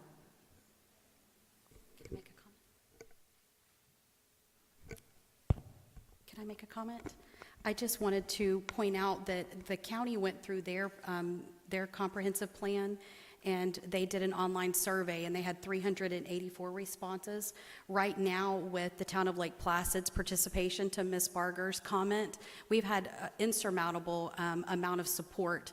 We actually have 170 who have already responded, and they were able to check to make sure that they're not duplicates. So it's actual 170 responses to our online survey, and I think that speaks to the community involvement and that we are trying to hear their voices and make sure they're being heard. So thank you, Jennifer.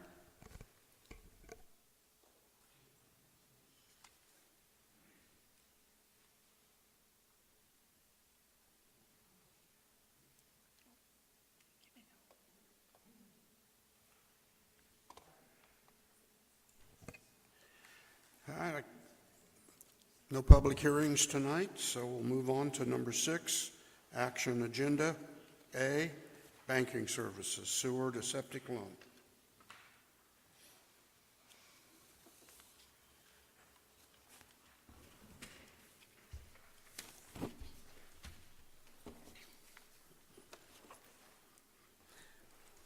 I want to start out by saying that this loan is not grant specific.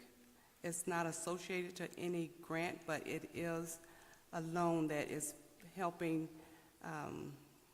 float some of the invoices for the sewer to septic loan. So it kind of works together, but it's totally separate. So at the last meeting last month, it was asked that we go out and get some more competitive interest rates. So I went out and I found about 7 of them, and one was submitted this weekend, so it's 8 of them. And so I submitted to you guys a package showing all the interest rate. The one from Seacoast National Bank, that is the current rate that the town is paying currently.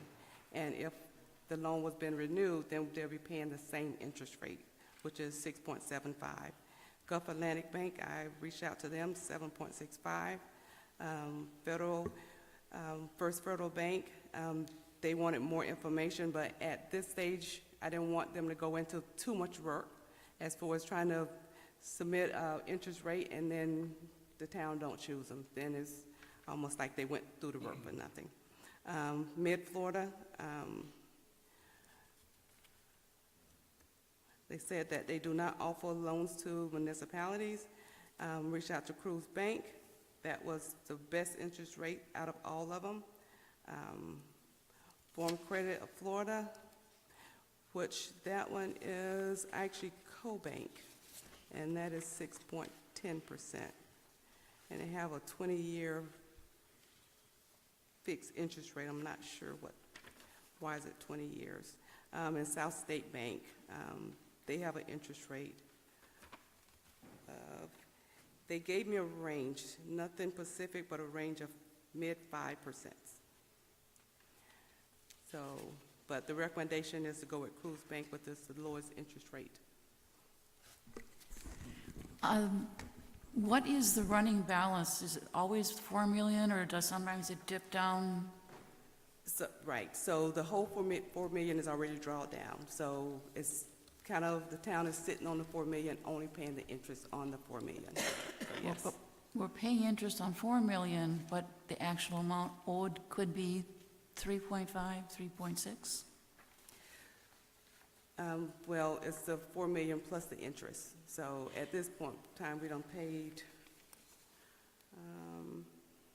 so far, $385,975 in interest up to this point. So if we got another 18 months to have this loan, it's going to be another $385,000. Okay, let me try to rephrase this. Instead of taking out a straight $4 million loan, we used to have a line of credit. So if the amount owed was only, let's say, I'll just pick a number, 3.5, because it would fluctuate as invoices come in, invoices get paid. So if it'd be better to get one that's like a line of credit, we only pay on what we actually owe. So I got some information on that, because some of the banks, even though you didn't draw down the money, the funds is still safe. Like you said, you draw down 3 million, right? And then so you still have 1 million still sitting as a line that you can tap into, but you'll still pay on that interest that not drawn down. You're paying interest on the 4 million? On the one that you didn't draw down, plus the 3 million that you draw down on. I'm sorry, I didn't hear you. So you got the 3 billion that you draw down on, right? And so you still have the bank have access to that 1 million that you didn't draw down on. When I say draw down, I mean that you pay it out, it's in a town account, not the bank account, right? It's in a town bank account. So they already gave it to the town. But CoBank specifically said that if it's not drawn, well, unused fees during draw period is 25% fees. So if you don't draw down, you're going to still pay 25% interest on the fee that you didn't draw down on, the money. So I guess what I'm trying to get at is the South State Bank, even though it had a higher percentage rate, it sounds like we're only paying on the actual amount we owe, not a fixed 4 million. Correct, which is a 4 million. Which is 4 million, but as, for example, a sewer plant comes to completion, we'll be having less need to float invoices, and we may only owe 3 million, 2 million, 1 million. Well, see, the town have the 4 million, right? So once the grant is finished and the project is completed, then the town pay the money back, give it back to them, return plus interest. Okay, I'm still not getting it through my head. 'Cause it would seem to me, I kind of did a break point that rather than paying on $4 million, whether we need all of it or not, if we got a loan, which looks like Seacoast has, where we pay only on the actual amount, the balance, that even if it was like 0.5% higher, the break-even point, where are my numbers, somewhere around anything under 3.5 million, the Seacoast Bank was better when I calculated the daily interest. So Seacoast National Bank have a daily amount of $631.11. If it's 4 million.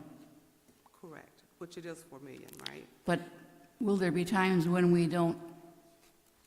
are not using the 4 million? There are times when we'll only need 3.5, 3.6. So the town is using the whole 4 million right now. Because right now, the invoices is out there, we don't pay the money out. So we're waiting for the state to reimburse us, and by the time the state reimburses the town, it's time to submit more invoices. So it's basically like uploading all the invoices. So there's not a point where the money is, the 4 billion is back at Seacoast. But will there be a time, though, when the project comes to completion? Correct. When we won't need to have as many invoices come in? Correct. And then we might only owe 2 million, 1 million, as the project comes to completion? So I think after the grant is completed, we won't need the loan. We can just close it.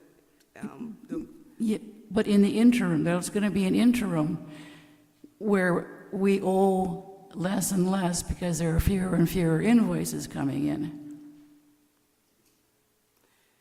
So we're going to still pay interest on the 4 million. That's what I'm trying to get at. Rather than paying interest on 4 million, whether we need the whole amount or not, we'd be better off to take the higher interest rate, 0.5% or so higher at Seacoast, and only pay on the actual amount that we're using. Because that balance due is going to go down eventually, correct? So we have a daily interest rate of, daily interest of $631 per day with Seacoast. And if we go with Cruise Bank, it's going to be $554.44 a day. But that's assuming $4 million is the balance owed. Correct, and it will be, because Cruise will pay off Seacoast with a lower interest rate, which will be a savings. Colleen, help me out here. Am I doing this wrong? That eventually the balance owed will be less than 4 million. You're asking the right questions. I mean, because there's assumptions that need to be made, right? So right now, this is a loan we've taken out of 4 million. So we've tapped out, and it's just cash flow. It's because DEP, it's like a lot of grants. You have to pay the money, then you submit the documentation, and then you're at their mercy of when they will review and reimburse you. And now the reimbursement is coming between 90 and 120 days. Right. So there's a lot of moving pieces here. I mean, I earlier sent Rachel a number of questions, and this was part of it. And she jumped through hoops and responded. So there's a lot of missing information to all of us that she was able to help. Because the first question is, okay, how much is the loan today? How much are we tapped out? The response was $4,071,000 is what we own. So if they said pay us, we'd have to pay $4,071,000 right now. So somehow they've overextended us on the loan. And my questions also were on due dates, because I think due dates where you're getting at are important on how much are we talking the town is going to incur. Because we can get the 40 million reimbursed, that's a whole nother question, but it's the interest that we can't claim. And so the interest is what's completely out of pocket. The interest is what we completely have to pay, right? The taxpayers have to pay that. And so my curiosity was trying to get to the due dates. The grant, and maybe you can help me out, the grant expires December of this year. Correct. And then somewhere I thought all invoices have to be paid earlier. I thought that somewhere in the grant it said by June 30th of this year, all of your expenditures needed to be done.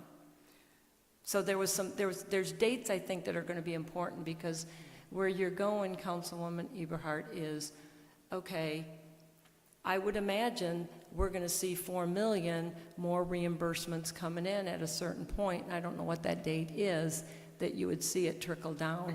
And then further, when would we expect, and these are forecasts, right, that we're going to have to make with some assumptions, when would we expect the 4 million to be completely reimbursed?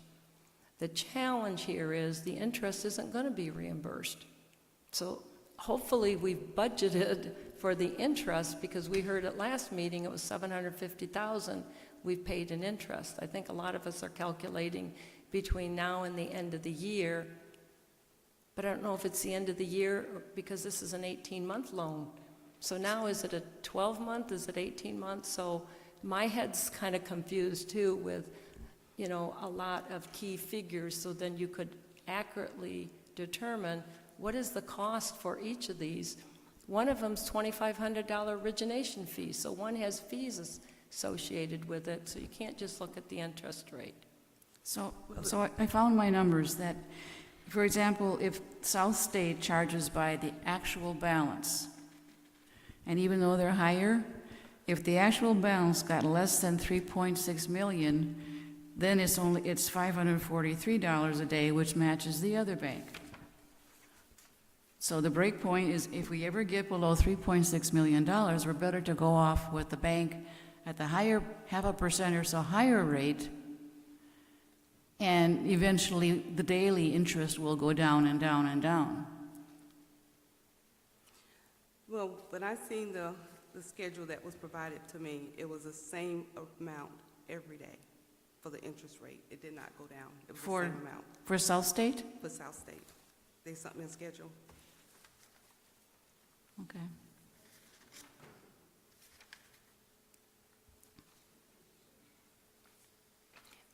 What are you estimating how long we need this loan?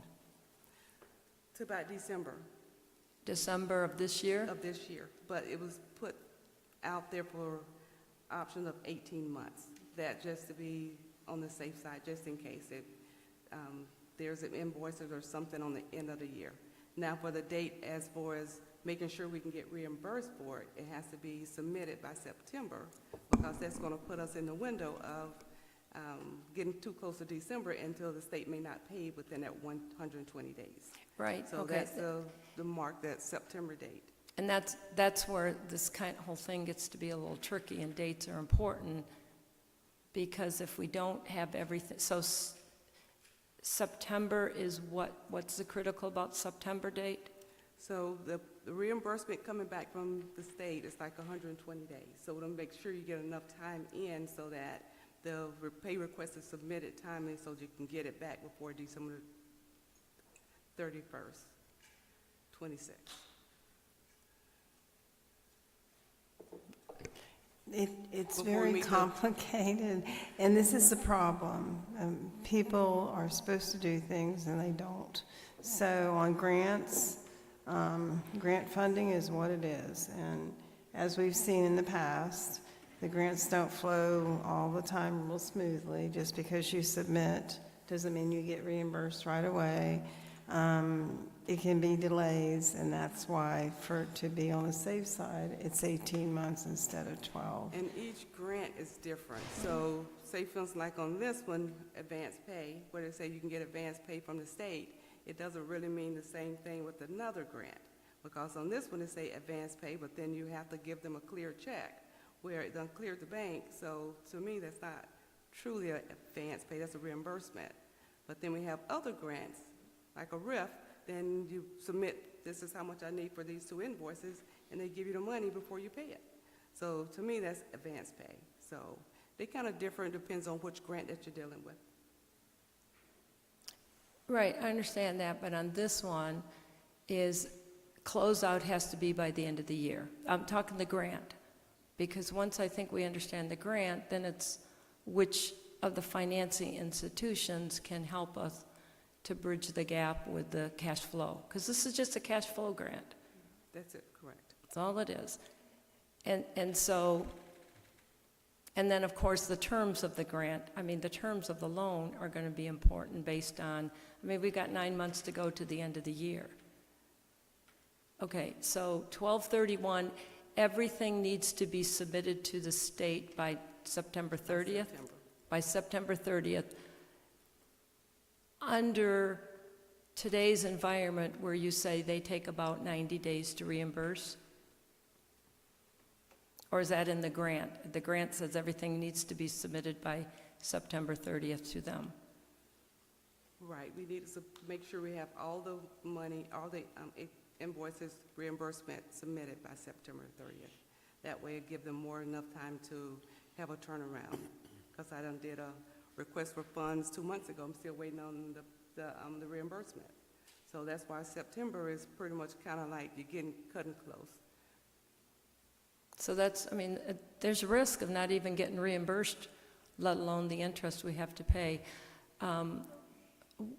And I think that was the question earlier, is where are we with, just the overall sewer plant? I mean, as far as, I would like to see, and I think we've asked this at the next meeting,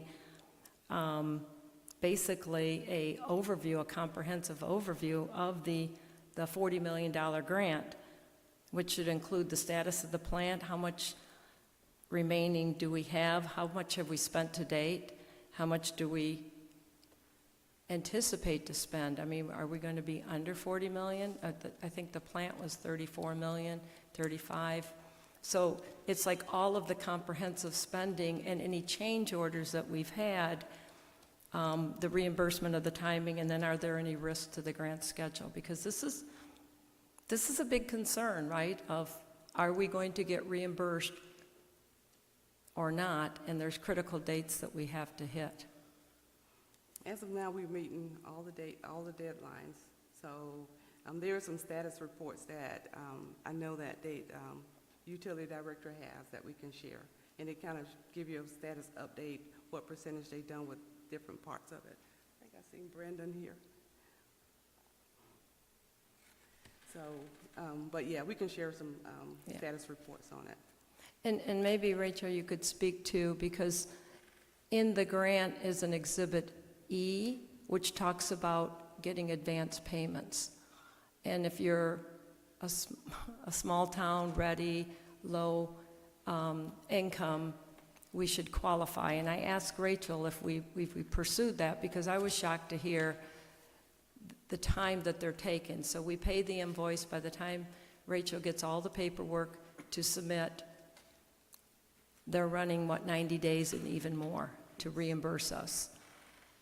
And can you speak to what you said that you tried to submit per Exhibit E advance payments? For the advance. Because we would qualify. Right, and I did submit them. Like I say, with the advance pay, it depends on what grant you're dealing with. And this, I'm only talking right now the sewer plant that we're getting $4 million, because the cash flow $4 million is for the sewer plant, correct? So for this advance pay, you have to submit where you cleared checks. So you have to have proof that you paid the invoice. So that's what they consider advance pay is. But other grants, they actually give you the money, and then you pay the invoices, and then you submit a report saying this is what we did with the funds that we received. So with this grant, sewer to septic is really not advance pay. Exhibit E says it can be. Right. Well, I can forward an email to you where she said that's what they consider advance pay. That wasn't clear. She consider advance pay as far as you have to submit a clear check. You have to prove that the invoice was paid before they reimburse you. For the advance pay. For the advance pay. And it could be quicker than 90 days. I have not seen anything close sooner than 90 days. No, the way I understood Exhibit E on the $40 million grant, there's a whole exhibit of what you can do to request advance pay. That is advance pay. And you're saying we can't do that? We are doing advance pay. We consider it to be up on advance pay, but it's still not coming advance. It's still 90 to 120 days. We put in all the paperwork for that on the initial grant. Yeah, I would be interested in that email. I mean, it's almost like, again, how I read it, is there anything more we can do with, a resolution of the mayor writing a letter or something? I mean, we're incurring, $500,000 in interest costs because of their process. We can try to do something different later, but we need to decide this currently and we need to move forward. Yeah, South State Bank gave us courtesy until March the 30th to have something else in place. So we still have to go with one of these options to have something in place before that date, before we have to pay this loan off. So what is, what is the balance today? $4,071,055.56. Has it ever been below 4 million? No, Will it be before, will it ever go below 4 million? unless the town repays some of that loan back, then it would be less than 4 million. But 4 million is a premium. Okay, but as the project winds down and fewer invoices are coming in, it will drop, right? I think you're referring to the amount of the loan the amount of the grant remaining is what you're asking? No, the amount that we owe the bank will not be 4 million for it. I mean, it will fluctuate depending on what invoices come in, right? Correct. So as the project nears completion and fewer invoices come in, then it should start dropping down. So the 4 million is we already draw down the whole 4 million. So the town got the 4 million from the bank. So we're paying on the interest of the 4 million. So we're still in debt for the 4 million. So as we pay the interest, then that's different than the activity with the grant. So that's totally different. Okay, no, when the project is all done, like the 2 days before, or excuse me, or let's say 4 months after this operational, and no more invoices are coming in, and we're gradually paying, no more invoices are coming in, the amount that we owe the bank is going to be less than 4 million. Because it got interest, it got daily interest on it. So you got 4 See, million plus the daily interest. But that's what I'm trying to get at. Why not have like a line of credit that as the amount owed goes down, the cost of the interest goes down? Why pay on 4 million when we don't need 4 million? Well, 4 million is we already expensed the 4 million. So the 4 million is out there in invoices waiting for to get reimbursed from FDEP. So the state got to reimburse the town for the money so we can give it back to the bank. I give up. When do you expect the 4 million to be completely paid? So the grant is due in December. So just as soon as that kind of close out, then we can close out the loan. So to the question that Councilwoman Eberhardt is making is, I would think that there's a certain point that we're going to turn in all the invoices, they're going to be paying us, and the 4 million will be repaid slowly at a time. Hopefully the 4 million will be paid back at one time once the project is done, because then when the state reimburses the town, we'll have the whole 4 million because we got reimbursed. So Are then we using this 4 million for other things than just the septic to sewer grant? It's only for sewer septic, just for the grant. So if I get this right, we have the $4 million here in the town's bank account, Correct. right? It's not being held at Seacoast, and we're not drawing on it from Seacoast. We have $4 million here, and we owe Seacoast $4 million at some point, Plus the okay? interest, correct. So that amount that Seacoast is charging us is not going to change. That is always based on the 4 million because we have it here. Correct, on a Okay, daily basis. that's, I think, what Ms. Eberhardt is not getting, is the 4 million is here.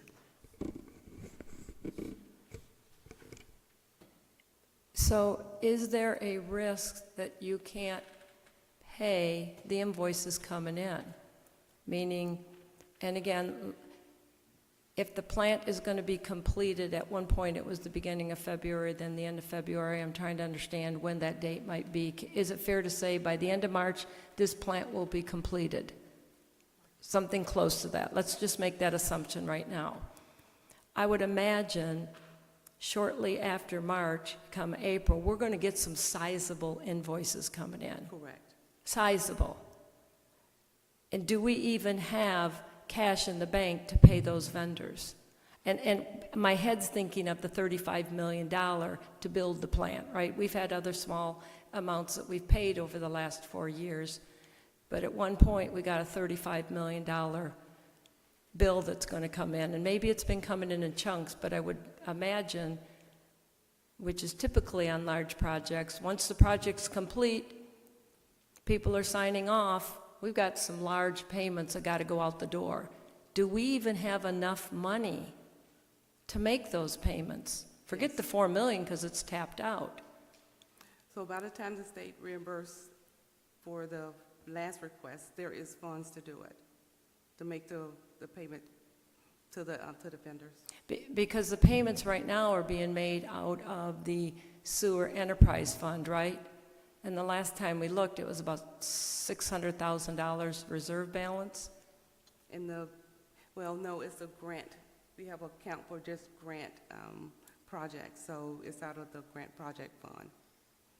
But we don't have a chunk of money sitting in a grant project fund.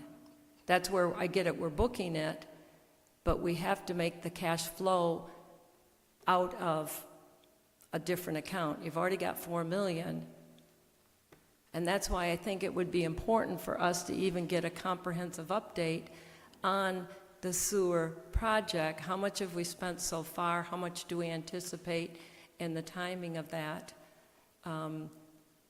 Because right now it's $4 million, and to Councilwoman Hayes' comments is, yeah, we're paying interest on the $4 million. That's what's happening. And I'm concerned, we got money going out the door from some town account because the $4 million's tapped out. But we're paying interest to the bank for that $4 million. And is there a different cash flow risk or concern on these bills coming in because of the late payment from DEP? So we got to make sure that we keep everything and not commingle anything, right? So right now, the grant has been taking care of the loan of the invoices that came through. So it's pretty much like in and out.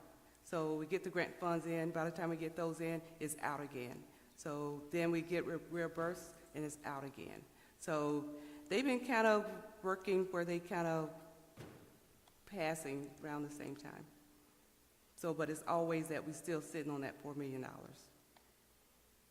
So what you're saying is the amount that we get reimbursed, then we're able to pay our suppliers for the next tranche? Correct. It haven't had to be an instance where we Yeah, and again, I don't know, is there going to be a larger tranche as we're getting closer to completion of the project?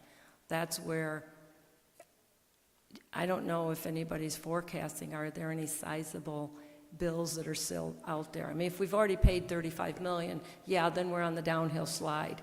But if we've only paid 20 and we've got another 20 coming, the timing is going to be the concern. And they do give us advance notice, so when we get an invoice coming in, so by the time it's due, it's going to be, and the engineer sign off on it, it's going to be like 6 weeks. We'll know what that amount is to prepare to pay that invoice. So do we, maybe you just answered it and I didn't quite hear it, but of the, let's say $34 million that it's costing us to build this plant, how much of that have we used so far? I know we got 14 million left.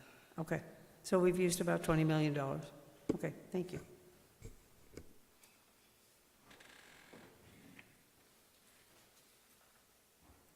I understand that Mr. Warner and Ms. Osborne have been working very closely together, and they have to, to make it all work and make sure the invoices are covered, but it's not like they're not working together. He and she, I think, meet often and make sure that the wheels aren't falling off. So I guess we could wait if you want to kick it around some more until next month, but we have an obligation and we're going to have to make a decision soon. Preferably tonight, because we still have to figure out where the other funding is coming from and to get that funding in place. Yeah, So because that we won't be sitting on the deadline for March the 30th. we're going to owe Seacoast Bank before we can get the other loans in place if we don't act on it tonight. Correct. We have to, we're on a timeline, which means tonight, we have to act on that, because otherwise Seacoast won't get paid. I do agree, and I just wanted to point out, I know that when we select a bank, it's what Gulf Atlantic said. It would be possible, let's see, if the town is willing to enter into a full deposit relationship with their bank. When we make a decision to use a bank, basically we're entering into an agreement with them. We're going to do business with you, and you're going to, and basically you're going to be our people. You're going to be our bank, and that's why Rachel didn't go shopping around, because historically, once we make an agreement to use a bank, it's just what Gulf Atlantic said. They can do it if the town is willing to enter into a full deposit relationship with their bank. That's the key. So every time we select a bank, we're kind of entering into, and I hadn't seen that agreement, what we did with Heartland or Seacoast. We entered into an agreement with them that you're our bank. That's why Ms. Osborne didn't go out and shop around, because that's always been the understanding. We work with them, we trust them to give us the best rates they can. And so that's why Ms. Osborne didn't go shop around. And that's why we've been using the same bank for our services. And when we make that decision again, what bank we're going to use, that's the decision. We're kind of entering into a partnership with that bank that says we're going to work together. You're going to give us the best rates you can. And Ms. Osborne knows to go to that bank, and she doesn't go shopping around. So that's been historically what we've done. And I did talk to Cruz Bank and all the other ones as well, because most of them wanted that banking relationship too. If we give you this loan, would you do banking with us? But most of them said it's not a requirement, but it'd be nice to have. Okay, I see Councilwoman Worley's point, but I think that the difference here is that when we entered into the agreement with Heartland National Bank, it was with Heartland National Bank. And now we are kind of just on the coattails of that same agreement, but it's not Heartland anymore, it's Seacoast, and the rules are different. And the playground is a little different. So I know how laborious it was for us to get Heartland as our bank.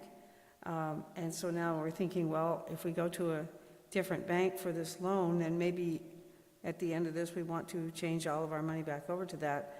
I think we need to see how Seacoast is going to come around. Are we going to feel as comfortable with the relationship for all of our banking with Seacoast as we did with Heartland? Or at the end of this loan process, are we going to feel more comfortable with Cruz? And that's not something we need to decide tonight, but I do think it's something we need to keep in the back of our minds. So, Did you say something about CoBank when you were just earlier? Right, I do have a quote from them. It's not on our sheet, though? I got this Sunday. Late? Sunday, yeah. So what was CoBank? Was that 6.10% fixed interest rate, 20 years. CoBank is a 10% interest rate on a $4 million? 6.10. 6.10. CoBank 6.10. Okay.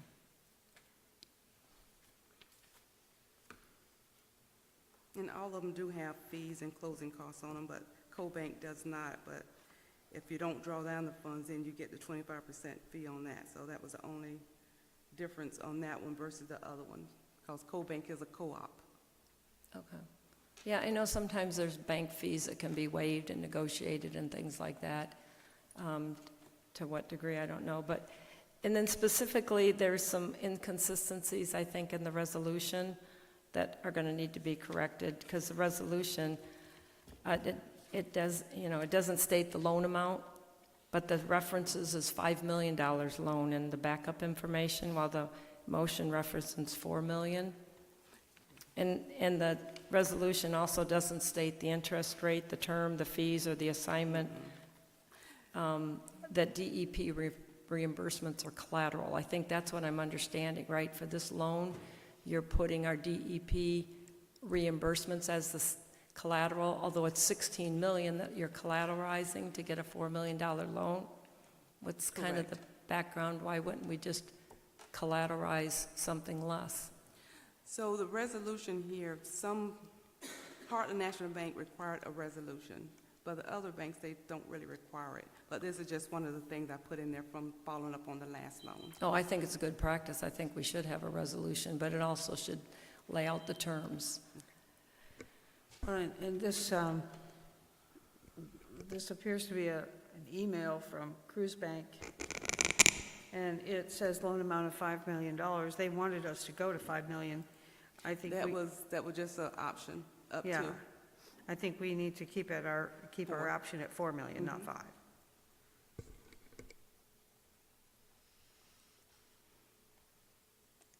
And the resolution can get updated once I know which bank you're going with, so to put their terms in it.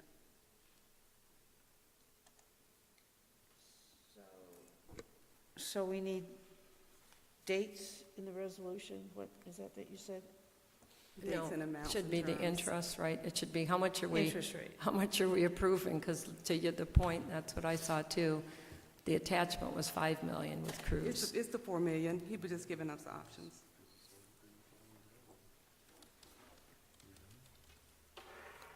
So it should have the interest rate, the term of the loan, any fees that we're going to pay, and then what's being collateralized. Do you not like that? No? Oh, it's not in there, sorry. I'm sorry? Oh. Mistake.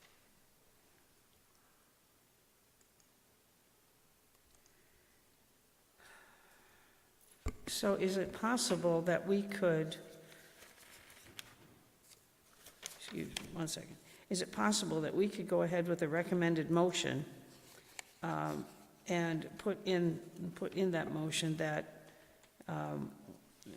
with the caveat that the interest rate in terms of the loan would be put into the resolution, and anything else that Councilwoman Charles sees as important to be in that resolution? So I would make that motion to authorize the town finance director to initiate the process with Cruise Bank and to provide the necessary documentation for the $4 million loan, and to obtain the loan contract for the mayor's and clerk's signature. The loan terms will be 18 months with an interest rate not to exceed the proposed 4.99% when possible. John Holbrook, Mayor, Debra Worley, Vice Mayor, and Rachel Osborne, Finance Director, have the authority to draw down the funds. Collateral will continue to be assignment of grant proceeds from the Department of Environmental Protection. Contact Seacoast National Bank for instructions on closing the current loan and not renewing, with the addition of interest rate, terms of the loan, and whatever else did you say you need in there? Oh, what the What are you collateral is. collateralizing? So that's my motion. Second. Thank you. All right, we got a motion and a second. Any other comments? So I really question in 18 months, okay? And then without cranking the numbers out, would it, I mean, I don't like origination fees, right? There's a $2,500 origination fee, and whoever knows what else it costs is. And I haven't done the math of 2,500, but wouldn't it be a thought to continue with Seacoast for like a short term? I don't think they give us that option. Oh, everybody's going to give for an option? I don't think they gave us that option. Is Seacoast going to call the loan, so March 31st you have to repay $4 million, no negotiation? Yeah. Correct. Yeah. Seriously? Yeah. So the only thing, Or we renew. but renew for The same 18 months? We can still say not 18 months. You can say 12 months. So it's whatever you guys want, but 18 months would give us that cushion to make sure that everything is closed out. And we can also close the loan sooner, then wait till the 18 No months. prepayment You don't have to for wait. any of these? There's no prepayment fees for any of them? Any payment for early No. paying it off? Nope, you pay it off whenever you want to pay it off. I have a question on my own motion, though, because I'm just reading here, and it says proposed 4.99% when possible. What do you mean So- when possible? I did not give him any information. So basically, he gave me the best interest rate. And so he's saying pretty much that's going to be the number. He didn't guarantee me that was going to be the number. That's going to be the number, is what he But said. what does when possible mean? What if it's not possible? And what makes it not possible? Well, let's strike that out. Now, let's take those two words out of there. Not to exceed the proposed 4.99% period. Okay. Thank you. Do you agree with that second? Who did that to me? And it's going to be 18 or 12 months. I'll amend my second. And the 4.99 is in the proposed agreement that is on the next page and back of the resolution, and it does state 4.99%. Yes, I understand that. I just wanted to make my motion consistent with what's on the next page. Absolutely, I agree. Thank you. It's difficult for me to approve something without even seeing loan documents, so I'll just throw that out there. And just for informational, is $555 a day for 12 months is $202,000 in interest. So adding another $100,000 to go to 6 months, I'm just not a proponent of that long when there's 9 months to the end of the year, and then you've got the 3 months extra. I just can't understand how we would need to go into like September of next year. Right, so you can change it to 12 months. So it's whatever months that we need. But I would just only put it to 18 months to make sure that we have enough time to close everything out. And it can be paid off earlier than the 18 months. I'm going to leave it at 18 months for that, exactly that reason, and I appreciate your point, Councilman Charles, I understand that, but I also understand that two things. Number one, we can pay it off early without penalty, and number two, you know how we act with glacial speed on this dais, so I think we need the extra 6 months. We're conservative, and Ms. Osborne's been doing this a long time and has handled a lot of grants, economic development grants, sewer grants, whatever we've thrown at her, and she's recommending 18 months. I will agree with Ms. Osborne. And then, Rachel, the current loan is $4,071,000, so they allowed us to run it over? I am thinking that what they're going to do. This is as of December 30th, 25. So based on those daily interest rates, it's going to be added to that. Are we paying interest on interest? Oh, just only $4 million, but you still have the interest on the $4 million on the daily. So between December to March, it's still going to be the first quarter. But they allow us to run it over.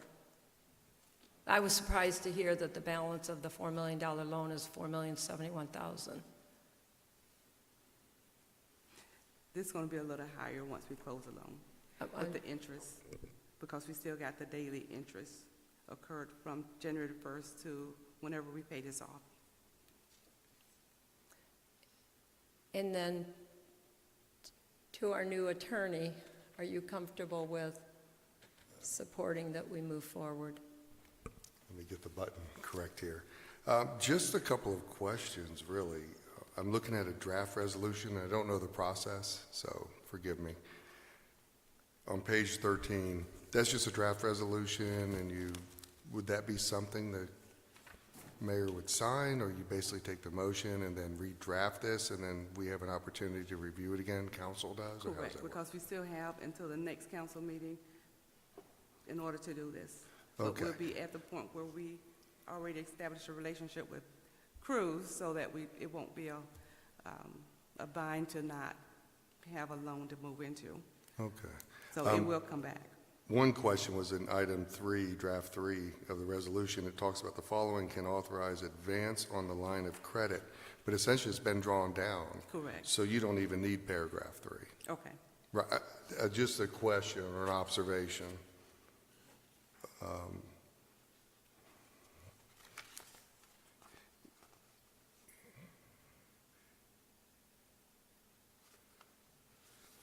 That was essentially it that I had. I mean, there's been a lot of discussion here in numbers, and it is what it is. Okay. All right, any other comments? Hearing none from the podium, we'll take it to the audience.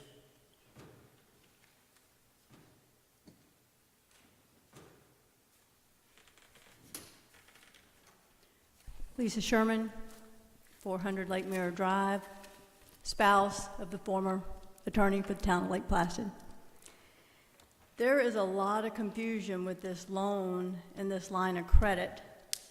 I feel like that this information is not clear enough for you to make a decision. As a council, you should be concerned to be voting on this based on what you have in front of you. You need something that's a little more clear about the terms of these.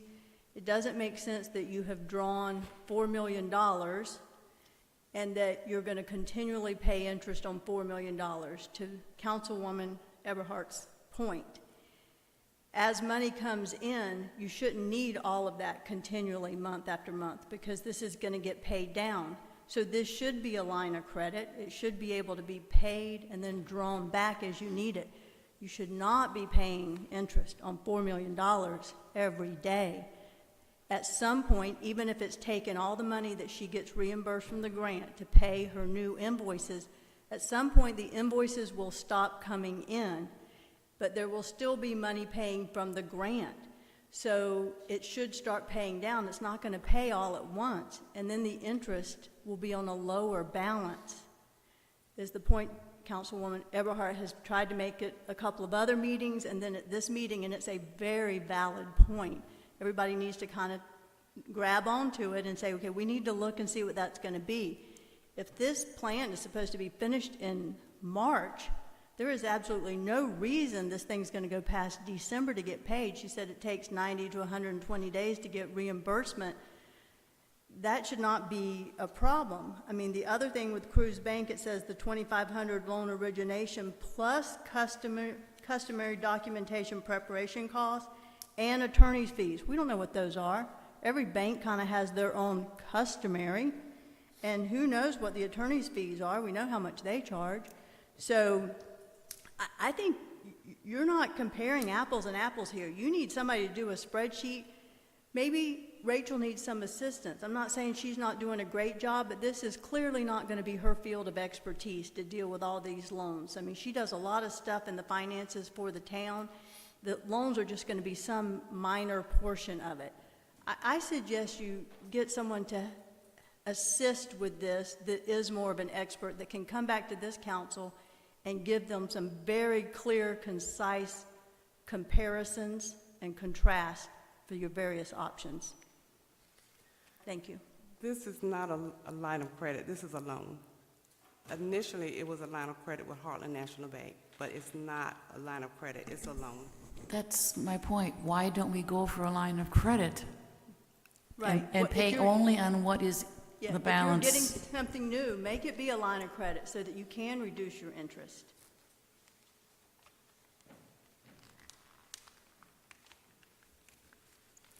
It sounded from the reading at the South State Bank description, it says, okay, where does it say? A drawdown loan or delayed draw facility allows access to funds in stages as needed rather than as a lump sum. That sounds to me like a line of credit. So when I did the math, even though they are 0.5% higher, once the balance got down to 3.6 million, the daily rate was comparable to Cruz Bank. At this point in time, we don't need a line of credit. We need a loan because we got to pay off. We got to pay off the $4 million in order to get into something else. We get a line of credit, then we're gonna have to pay the loan back at some point. You're right, then it will go down. But it is- can you get a line of credit for 4 million, use the 4 million on day one, and then let the line of credit work its way down? So did you want me to go back and get an interest rate for a line of credit? But I think at this point in time, we need to pay off this loan to move forward. Rachel, can I help on Councilwoman Eberhardt's question and help me if I'm understanding it right? The reason it's not a line of credit is because as she gets money in, she's just using that to make the next payments. So that's why it's a fixed loan that's sitting out there that we needed a $4 million start to kind of pay the bills as they're coming in. So it could be a line of credit, but she's going to get the money in, pay it down, and draw it back out again.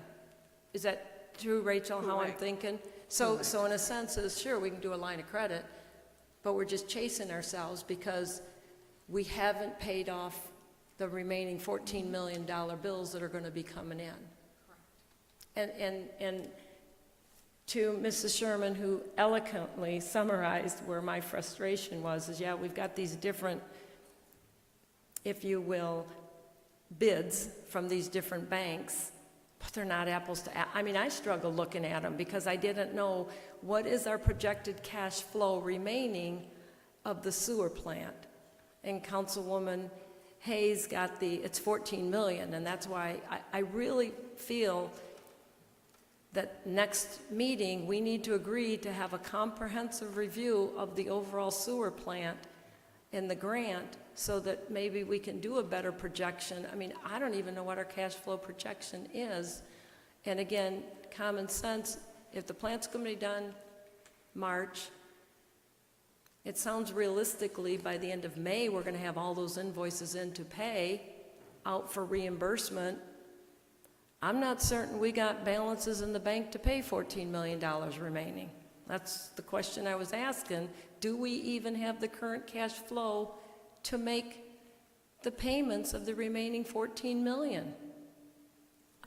That's something you're going to have to go back and look at cash flow. So to me, it's hard for me to make a decision until I know what is the overall, status that we're going to do, and then you do look at the different options.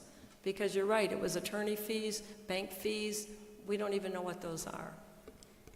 I understand your point, and I get it, but at this point, I'm looking at a March 30th maturity date on this $4 million, and Seacoast is going to expect their $4 million, and then we won't have that slush fund, if you will, that to cover us from one invoice to another.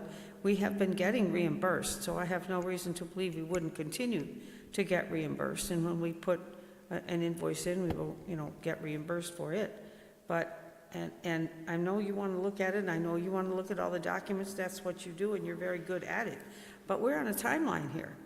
And we're looking at a date of March 30th, and we only have one more meeting till March 30th, or maybe two, but you got to figure it's not going to just be a, drop dead thing with these other banks and say, oh yeah, here you go. It's going to take some time. So I think we're going to have to make our best decision possible tonight, or we're not going to make that deadline for March 30th. We do have responsibilities, and as a town, we've met our responsibilities. And I really do think we need to move forward. We could debate this all night long. We could say, what if this, what if that? What if we do this? I think this is before us, and we need to address it tonight. I really do. So, please. Okay. Gilbert Randall, 134 Plaza Avenue. Just a question. This is a $4 million loan that's due March 30, but you have per diem interest that's, as of January 1st, was $71,000, and it's still accruing, so you're $71,000 plus in interest. How are you going to pay off $4,090,000 with a $4 million loan? Do you have budgeted somewhere for that, somewhere between $70,000 and $90,000 of interest to close out your business with Seacoast?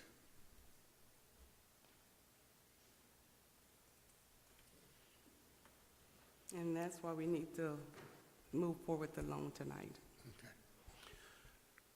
All right, we've got a motion and a second. Go ahead and poll the council. Councilmember Hayes? Yes. Councilmember Worley? Yes. Councilmember Charles? No. Councilmember Eberhardt? No, I don't think it's a good deal. Mayor Holbrook? Yes.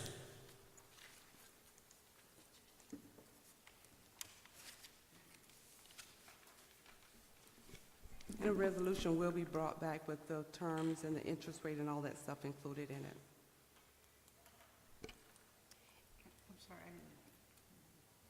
The resolution, it will be brought back with the term, with the interest rate and everything included in with. And, Mr. Mayor, would you be fine with having at the next meeting a comprehensive review? I don't have a problem with that. Okay, so we can move forward and get that Yeah. on the agenda? I think we need that update. Thank you. Yeah, You're that talking way about a everybody's review got of an where we idea are of with- where we're at, so, yeah. Where we are with the 40 million, is that what Yeah, you're yeah. saying? Okay. And if it's possible, I take putting more work on people, but in the back of my head is we have so many grants that we're applying for or have, and I'm worrying about the cash flow for all of them because we have to float the money.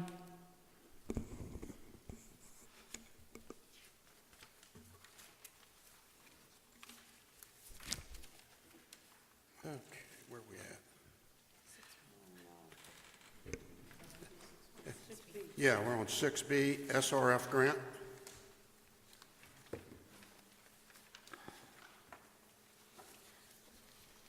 So, Councilwoman Joy, I do understand what you're saying with the grants, because now I'm presenting another grant tonight. But this one is truly a grant. This was nothing that the town has to fund anything to. There's no match or anything to it. So this is funding that comes directly to the town without any stipulations. However, it's not guaranteed.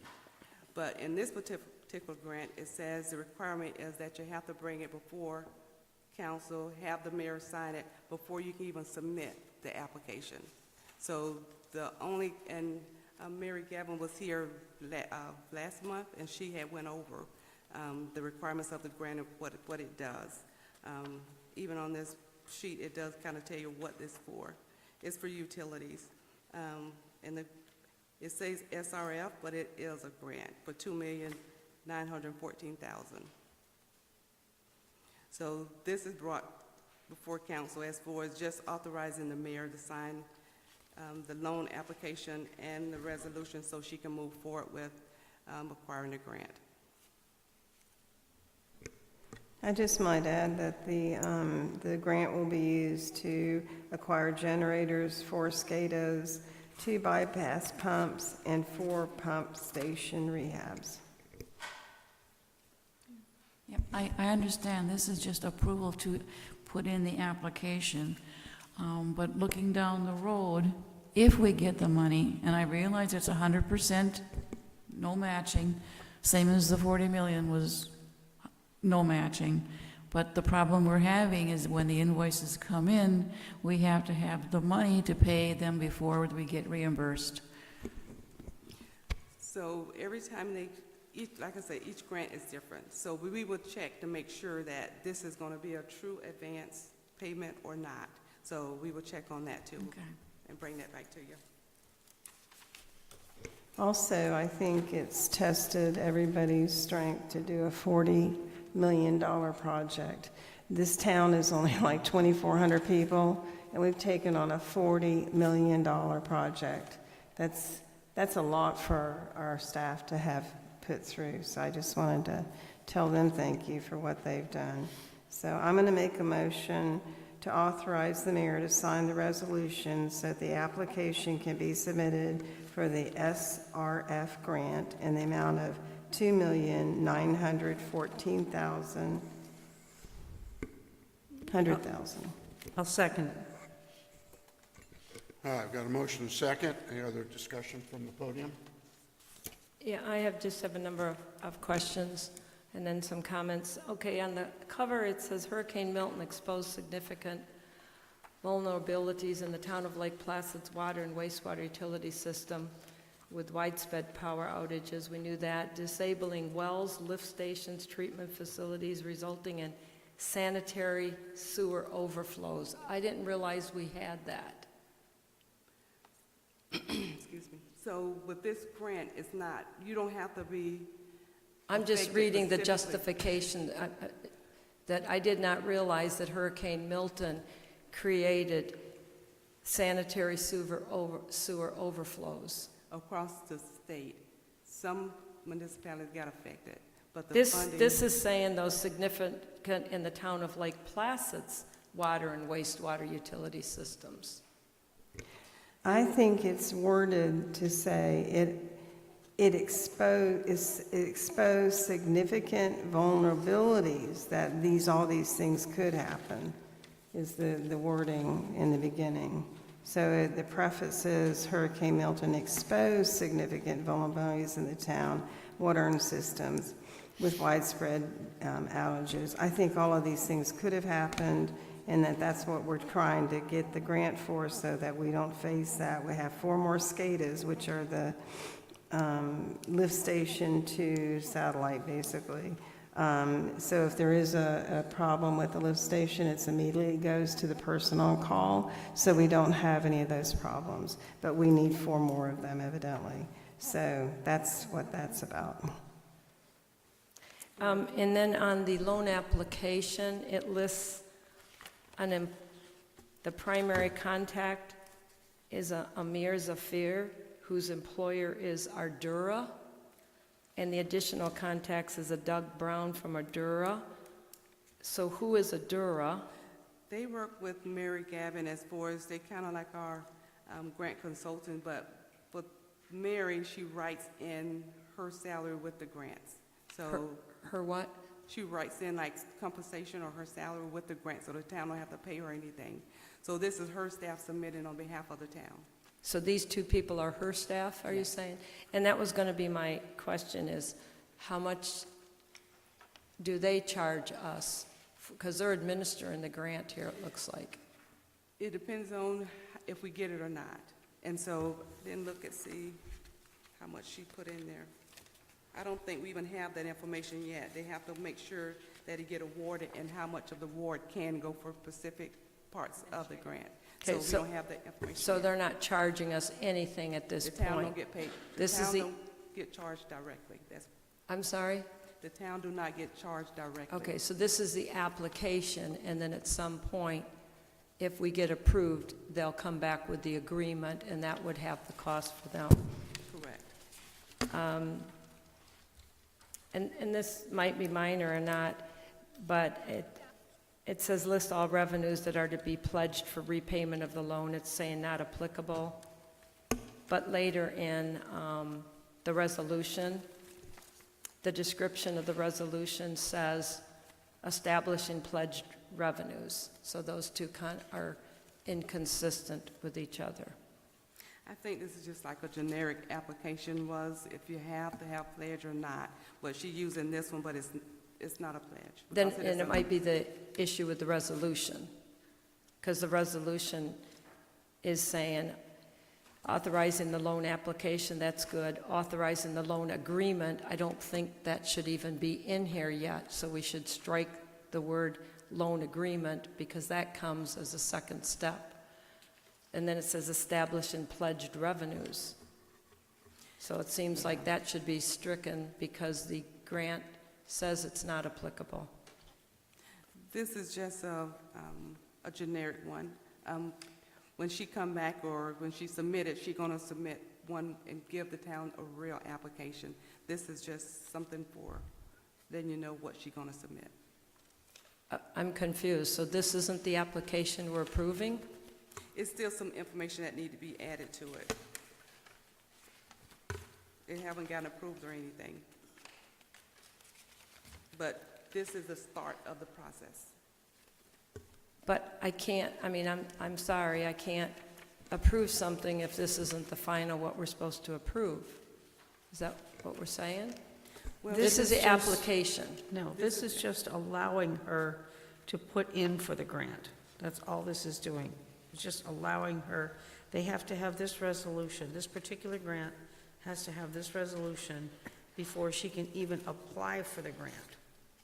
And then once she applies for the grant, if we get it, then we can address everything that you're talking about, and we would. So I understand this is an application. Grants always come in two. You apply for it, and if you get it, then they give you all the terms that you have to agree to. I get it. But the resolution is saying we're approving both, which is inaccurate. So the resolution is saying that we're authorizing the loan application, comma, authorizing the loan agreement. So there is no loan agreement to authorize because we're not even at that step. But what I was asking is even in the application, so I think I hear that this is the application for this loan, but there's changes she's saying that she's going to make to the application. So the application here, you see, it's going to be, she's going to put this in its electronic form. This is just showing you where she's going with this as far as submitting an application. Is it your understanding this application, if approved, is going to be submitted as is, or she's making more changes to the application? From what I was told, this is what she's going to put in here. Okay. And that's where I was saying in the application, it says you cannot pledge.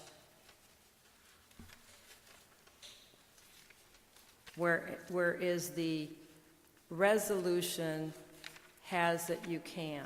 So it's just an inconsistency in the language. Authorizing, establishing pledged revenues is in the resolution, but in the application, it's checked not applicable. Just an inconsistency that needs to be corrected. And I guess it's to the town attorney on, but one more question is, does this have any impact on the SRF that we're applying for the Camp and Conference Center? No. Charlotte, none? I mean, because we're already moving forward. I know there was discussion, you can't have two at the same time, any two SRF loans at the same time. So Camp and Conference Center, what we've approved moving forward is not in any way impacted by this. No, it's not. Okay. This is a 100% grant, not a loan. But even though it have loan stuff on this application, it's a grant that she's applying for.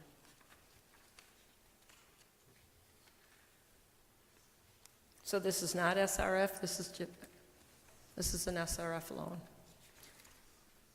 They also offer grants. So they waive the loan part of it. So basically it's the grant and the loan kind of wipe out. So the town don't have to pay anything back. I understand, but it's saying it's an SRF. But you use the same application. Okay. So I guess, Mr. Durham, to you on, are there any other legal issues, I guess? Because there's a lot of language here in an application. Yeah, again, I think it's, so what I'm looking at in the agenda item is a resolution, and that's just a draft resolution.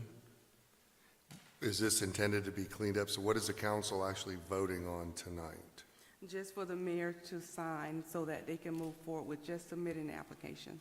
And they're just, and the mayor and the council's voting on to permit the mayor to sign on this application. Mm-hmm. And you need a document, only the application signed, not the resolution? I think the resolution and the resolution, it's on the resolution. But I'm thinking the application as well is what she told me. It's the application and the resolution. In the resolution, in a resolution, okay. There was some, on page 28, there's some references to lists of attachments. And I'm just asking questions. There's a description of scope of planning and design activities. Are those real attachments? I didn't see them unless I missed them in the agenda. A description of scope of planning and design activities. I'm just thinking that this is generic, is what she told me. This is a generic. She's just helping you out, filling it out to get this going. No, she filled these out herself, and then so she put the information on there to get the process started. But if it don't get approved, then she's not going to move forward with it, so that she don't put too much time in it. Okay. Part of the review of council generally is what we call legal sufficiency, and one part of it is, are the documents clear enough to know what I'm signing? You know, I've signed a lot of documents, I didn't know I signed those in the past. With the resolution, I'm just noticing, like, now therefore resolved by the city commission, I think it's city council.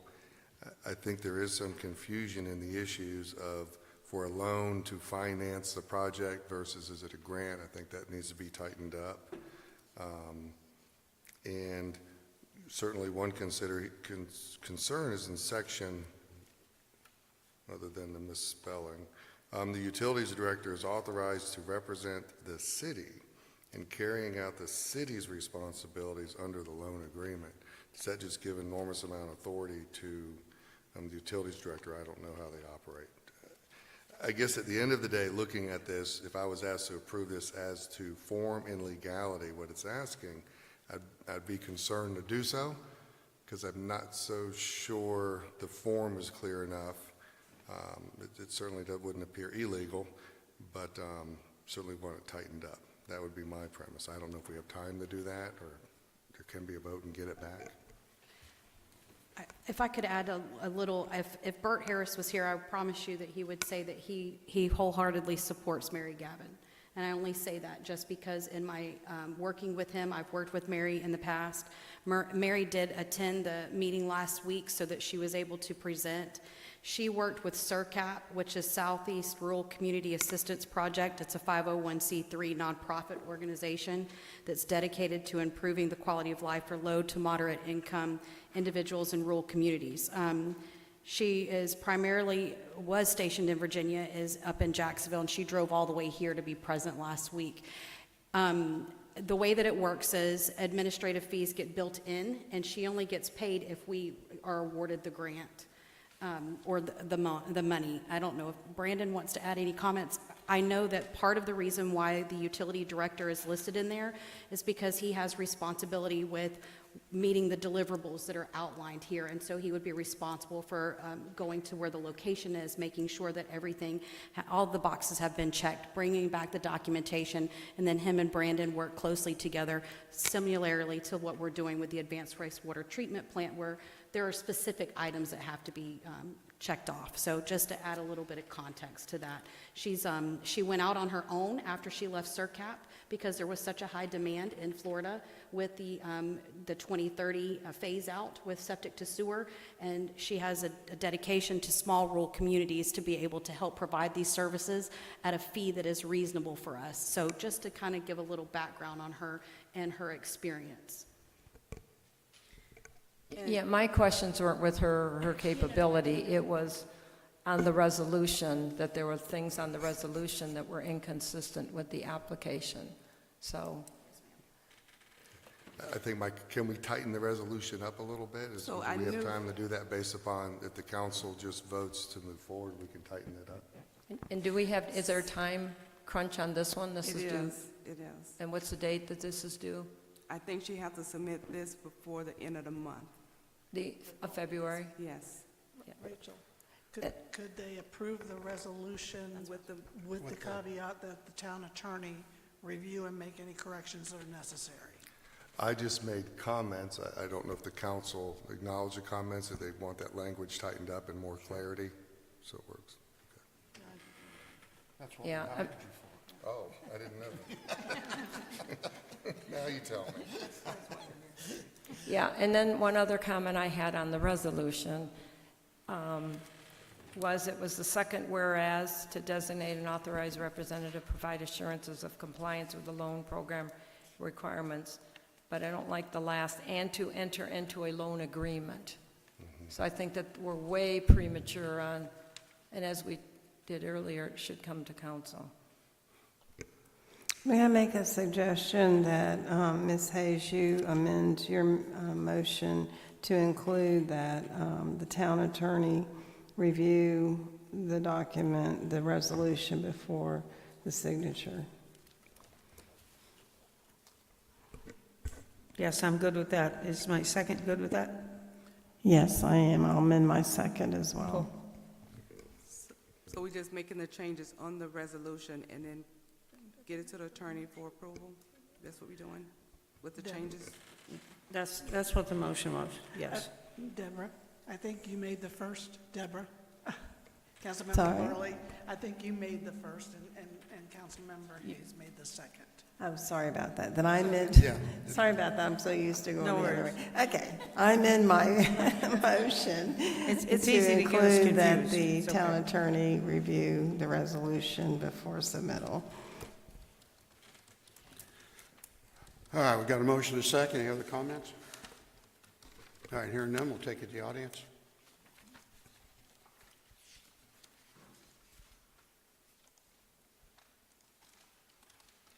Just want to say a quick comment to what Colleen, Charles, you were asking about the sewage overflowing. I think it was Hurricane Irma. There was a lift station near my house, and there's other houses uphill that flow to that through gravity. And the power went out to that lift station, and there's houses lower than that lift station. So the in pipe became an out pipe, and sewage flooded 3 townhouses right near my house with sewage. And I mean, we now have a generator on that particular one, but that's, I think, the problem with lift stations needing to have generators to back them up is you can actually overflow and flood houses and things like that. So it's happened before in the town of Lake Placid. I don't know about Milton, but that was 2017, I think, Irma. Thank you. Bring it back, poll the council. Councilmember Worley, Yes? Councilmember Hayes, Yes. Councilmember Charles. Yes. Councilmember Eberhardt. Yes.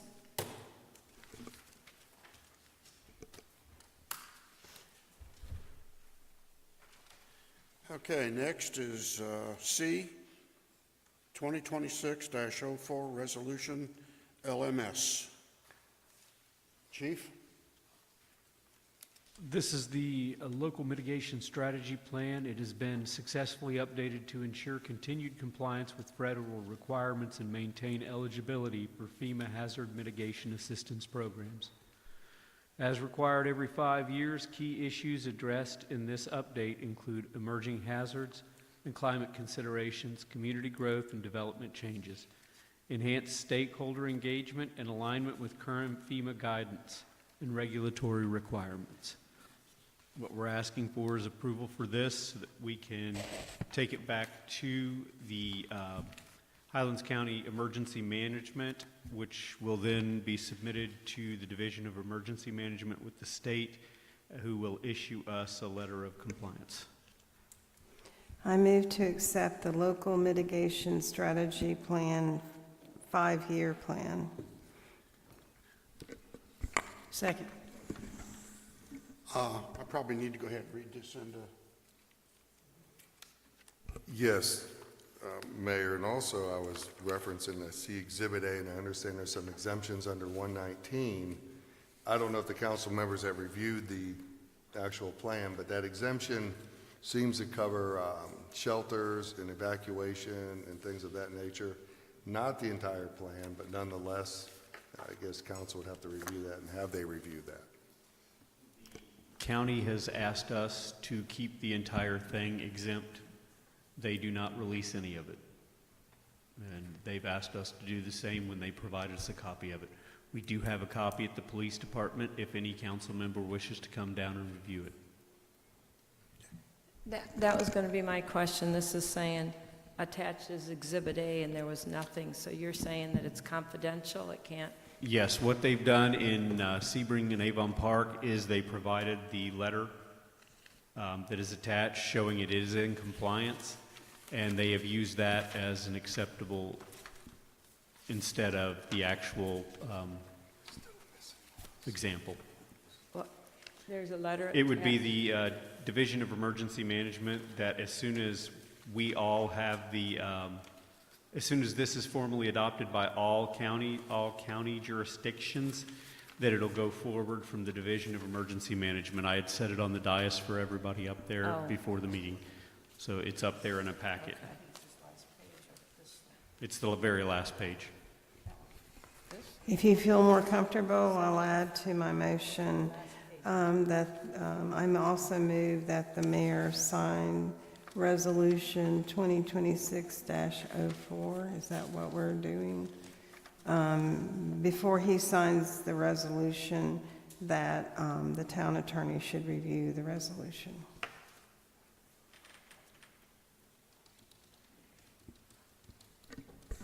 Do you need me to update my second with that?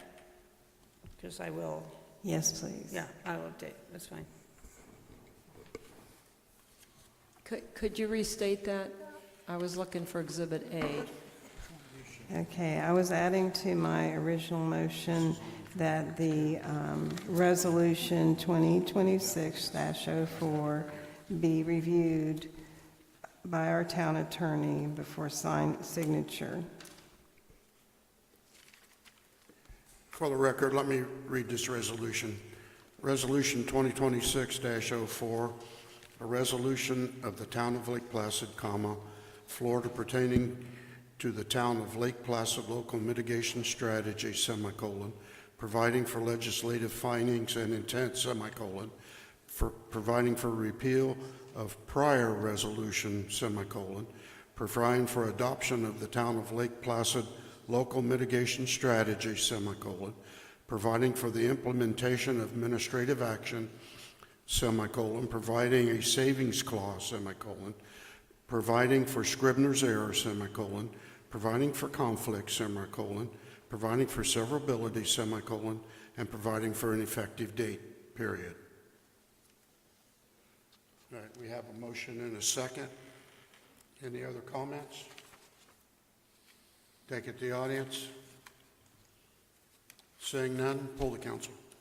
Councilmember Worley? Yes. Councilmember Hayes? Yes. Councilmember Charles? I'm struggling with approving something that I haven't read the Exhibit A, so I got to say no. Councilmember Eberhardt? Yes. Okay, and I'll come see you. On Friday, we got a notice from Marty, how's she pronounce her last name? Meikle. She's the chief Milky. She's the chief legislative aide for Senator Aaron Grawl. Both the Florida State Senate and the House in their proposed 26-27 budget have allocated $400,000 to our Lake Placid Police Department. Praise the Lord. So that's very good news. Okay. So that makes up what we were a little bit short on the building. And so we did get it. Ms. Eberhardt, we got the money. We got the money. No, we asked for 800, we got half, right? No, we asked for 5. The grant's an $800,000 grant. Is this a different one? I don't know. Just be happy with No, I'm happy, but I'm just saying we asked for 8, we got half, so that's good. Right, Charlotte? It was an $800,000 grant? Always had something. Okay. No, I'm sorry. Just about everybody's gone. All right. Any other comments from the audience? You again? Ken LeBlanc, 120 Estier Lane. I just wanted to tell you about a conversation I had the other day with U.S. Sugar. So I called Scott Ogle, and I asked him why they don't seem to bring the sugar train to Lake Placid like they used to. And so it was very insightful what he said. He said 2 years ago, it got very toxic for them here. He said people would park on Main Street to go onto the train, and then business owners would come out and say they're going to get their cars towed before they get back. They said they tried to get them to park, where they wanted them to park, but those kinds of things happen. They said also the train museum asked them for $150,000 to put a new roof on their train museum. They said the town of Lake Placid suggested that they should give $1.5 million towards a drainage project in town of Lake Placid. And they said they started adding up all the numbers, and they said for them to do what they wanted to do in this town was going to cost over $4 million for something that wasn't profitable. He said they're just now starting to, break even, maybe get a little profitable. And he said, he says, don't take me wrong. He says, Lake Placid is the right place for us to come. It's the perfect place. He said, we dump people off and they just walk through town. They can see all these murals and go to shops and farmers markets and all these things. They said people want us to take them to Lake Placid, but he said it just, didn't work for them. When he brought this to, the president's like, all right, let's look into going to Sebring. So they talked to Sebring, and in Lake Placid, he also said that they'd have to pay $1,000 for a water meter, put it on a fire hydrant. They'd have to pay for water to stick into their train every time they came. And, and they wanted to put a turntable in Lake Placid. So he said when he called the mayor of Sebring, he's like, great, yeah, we'll accommodate any way we can. He says, so they, have a place. I think they pull up next to Fireman Field. People can park there. But if they bring people to Sebring, they got to bus them into the downtown because they can't walk into downtown. And he said that, he said that, and they don't pay for water at all. They give them the water for free. So he said it was just went from an environment that was, just trying to take all the money they could and not being cooperative and everything else to a place that is like giving them anything they want. And of course the Sebring CRA, and I'm not sure if the CRA is helping or not, but they got a really great CRA that will do a lot of things for people. So, and then I asked him, I said, what about the turntable you were going to put in Lake Placid? He said, yeah, we're looking at putting that in Sebring now. So, but he reiterated that, Lake Placid is the right place for them to come. He agrees. And he said they've got a train coming, I think this coming weekend. It's been sold out for 6 months. I think it's coming from Clewiston, so people get on in Clewiston, they come to Lake Placid, they're going to dump in Lake Placid. He said it's been sold out for 6 months, 300 people. And he said there's no question, that they could sell a lot of trains to come to Lake Placid, but they just want an environment that is conducive, cooperative, partners, and so I don't know what you guys think about that. If you guys, I think the door is still open to work with them if the town of Lake Placid wants to work with them and, be cooperative and stuff, but I don't know. Just wanted to put it out there and see what you all thought. I am surprised. I've never heard of these demands before. Yeah, and I don't know. I was going to say, that was before me. I do remember, I think you're my right. bonus son and my grandkids, I was wondering why it stopped, because we've rode the train several times, but it Yeah. has been quite a few years. Yeah, my understanding was that they were looking at extending the train spur in Lake Placid, making it longer. Because right now, if the train pulls on to the spur, they stick out both ends. So they were going to extend the train spur further, and so the train could be off of the train track and trains could pass it, but the train could stay there. It seemed like they wanted this to be like their go-to place. And it sounds like they still would like this to be the go-to place. But we have to come to them, with a different attitude. It all starts by caring or wanting, to have a relationship with them. And if the town council is interested in, working on that, I think it's possible. I don't think it's too late. I don't think they're putting their turntable in now. The turntable takes the engine and spins it around so it could drive forward as it leaves, and which would be a spectacle in and of itself over by the train museum. The clown museum. That's where my understanding was it was going to go. So I don't think it's too late, but I think it's really close to being too late. So I would hope that the town council would find interest in trying to pursue a relationship with them and seeing if there's something we could do. I would think, it's a project that maybe, if they're allowed, the CRA might even be able to help in some way, with the turntable or something. I don't know. But I just want to throw it out there and let you guys dwell on it and think if you want to pursue it. Thank you, because like I said, I had no idea. I don't know if anybody else had any idea those demands were made. Yeah, and I don't think you guys have any idea that this has happened. I don't think you all had an idea. And I will say the business owners in downtown Lake Placid say when they drop people off in downtown, they just spend money. They spend a lot of money. So they really want to see the train come as often as it can into downtown and spend their money, which, of course, turns into tax dollars and comes back to the town in that way. And it helps the businesses, thrive. So. Yeah, I don't think you guys are aware of all of this stuff. No. That's why I wanted to make you aware.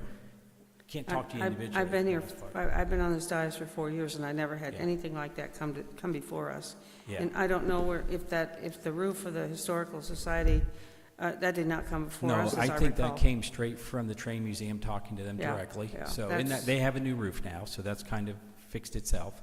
But the thing about the town wanting them to put money into a fund, I think he said that there was a meeting in town that he was at, and that was the kind of thing that was asked. But I have no idea who was at that meeting I or don't know, anything. I don't know when that Yeah, was. it's. That doesn't mean I Yeah. just don't remember. Whatever. Yeah, no, I get it. And, I mean, they've been the solution for our drainage problem for probably 80 years. They're the French drain that everything goes to. And so I don't think they're the source of the water problem in our town. I think they've been, the solution, but I don't think it's technically a correct solution, and it still needs to be addressed, right, in other ways. But, yeah, but I think if we were interested in having somebody talk to them and we could be cooperative, I think they would be cooperative with us. I don't think it's too late, but I don't think it's far off of being too late, because once they make real commitment to Sebring, put their turntable there and everything else, there's probably no coming back, right? Once they start spending their money in Sebring, they're not going to turn around, have wasted money and come back. So, yeah. Thank you. Thanks again. All right, Joy?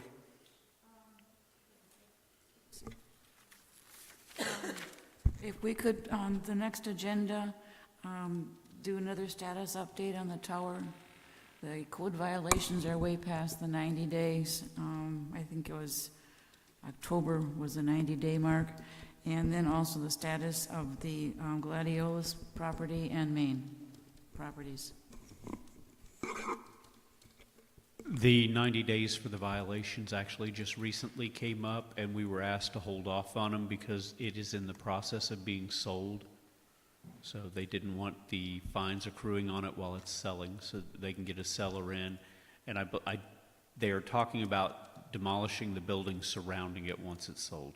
So I'm waiting to see what they're going to do. Okay, well, that's good to know, but maybe put it on the agenda anyway so that people, if they get the packet or they go online, they'll know that we're going to talk about it. Debra? Happy President's Day. Have a great travel blessing home. Okay. Nell? And welcome Mike Durham to the dais. I'll know for sure when you come back next time. Yes.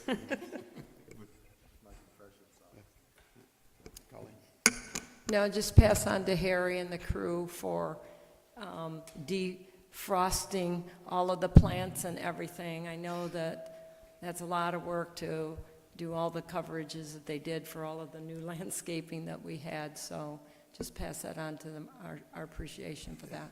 I had people call me and ask me when it snowed. I said, gotta look a little closer. No, our guys do a great job. I'm proud of our staff and everything they do, so. Can I make an announcement? She's not going to say anything, but Rachel has officially met 24 years with the town of Lake Placid. That's right, I meant to bring that up. 24 years.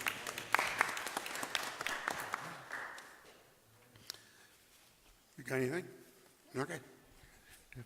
If there's no,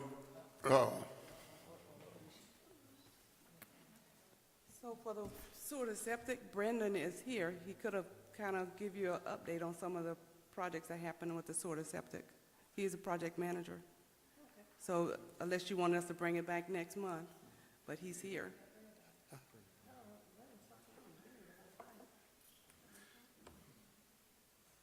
Sorry for the delay, Brandon, project manager for the town. Just a quick update, we have a status meeting for the project tomorrow. We moved it from once a month to twice a month now because of the lack of them performing and trying to get the job done. And so they are, I know Miss Charlotte was asking a question, and I was on my phone trying to get a percentage of how much we're actually done by the engineer. But we ask that at every meeting. But just to give you a heads up that we do have a meeting tomorrow. I'll get those stats, and hopefully by the end of March, this plan will be up and running.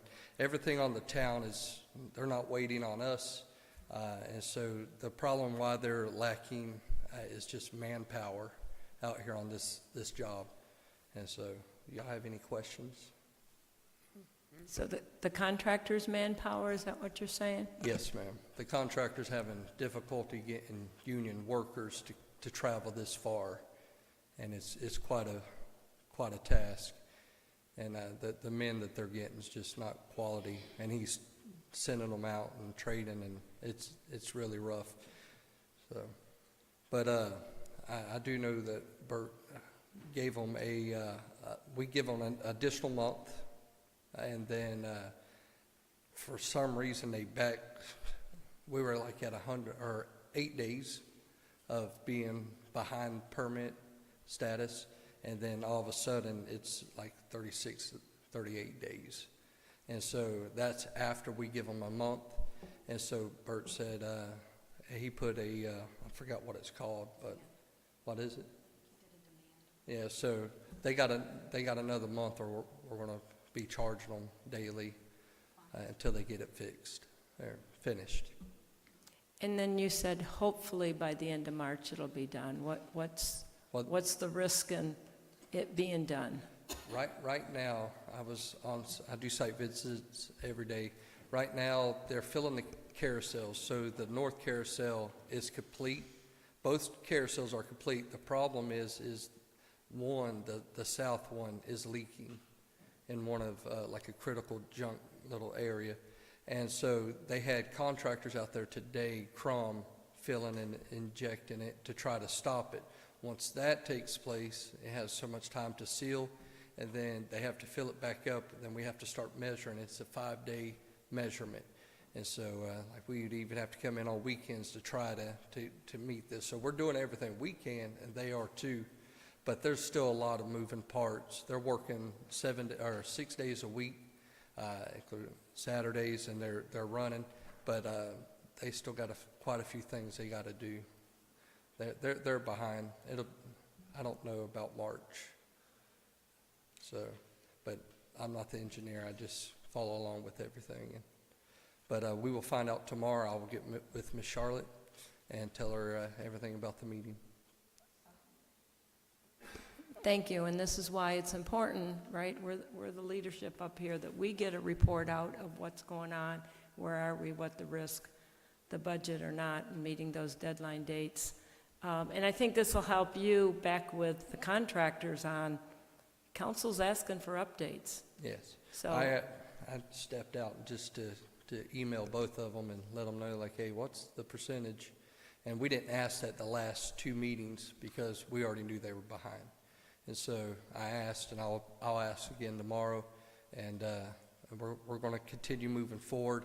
I will say, according to our emails, they're backstepping, the contractor is, and the pressure is on them to get this job done. And when Bert gave them that letter, that meeting went totally different than it normally did. And they just pretty much said, we'll get it done when we get it done. And so that's where we're at. So that's when Bert asked for every other week, let's get a progress meeting. And so tomorrow at 11, we'll be doing that. But I will get with Miss Charlotte right after. Okay. Anything else? Thank you. Thank you. It's my understanding tomorrow's the 17th, Wednesday. We're finally supposed to be starting moving dirt across the street. So we should start to see the police station.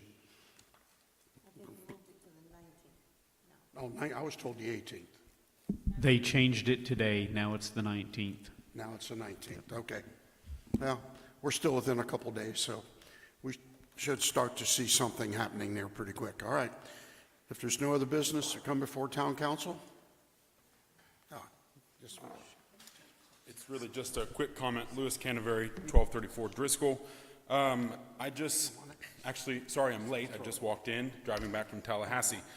But I just want to make a comment as I watch the council nickel and dime $2,500, $5,000 budget items, constantly get gridlocked on that the council would approve a motion to authorize staff to go after a $4 million loan.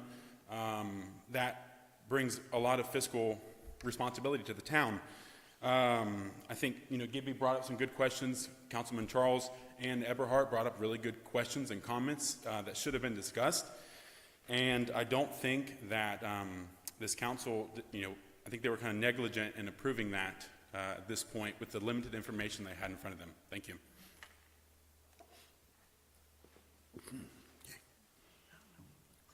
There's no other discussion. Meeting adjourned.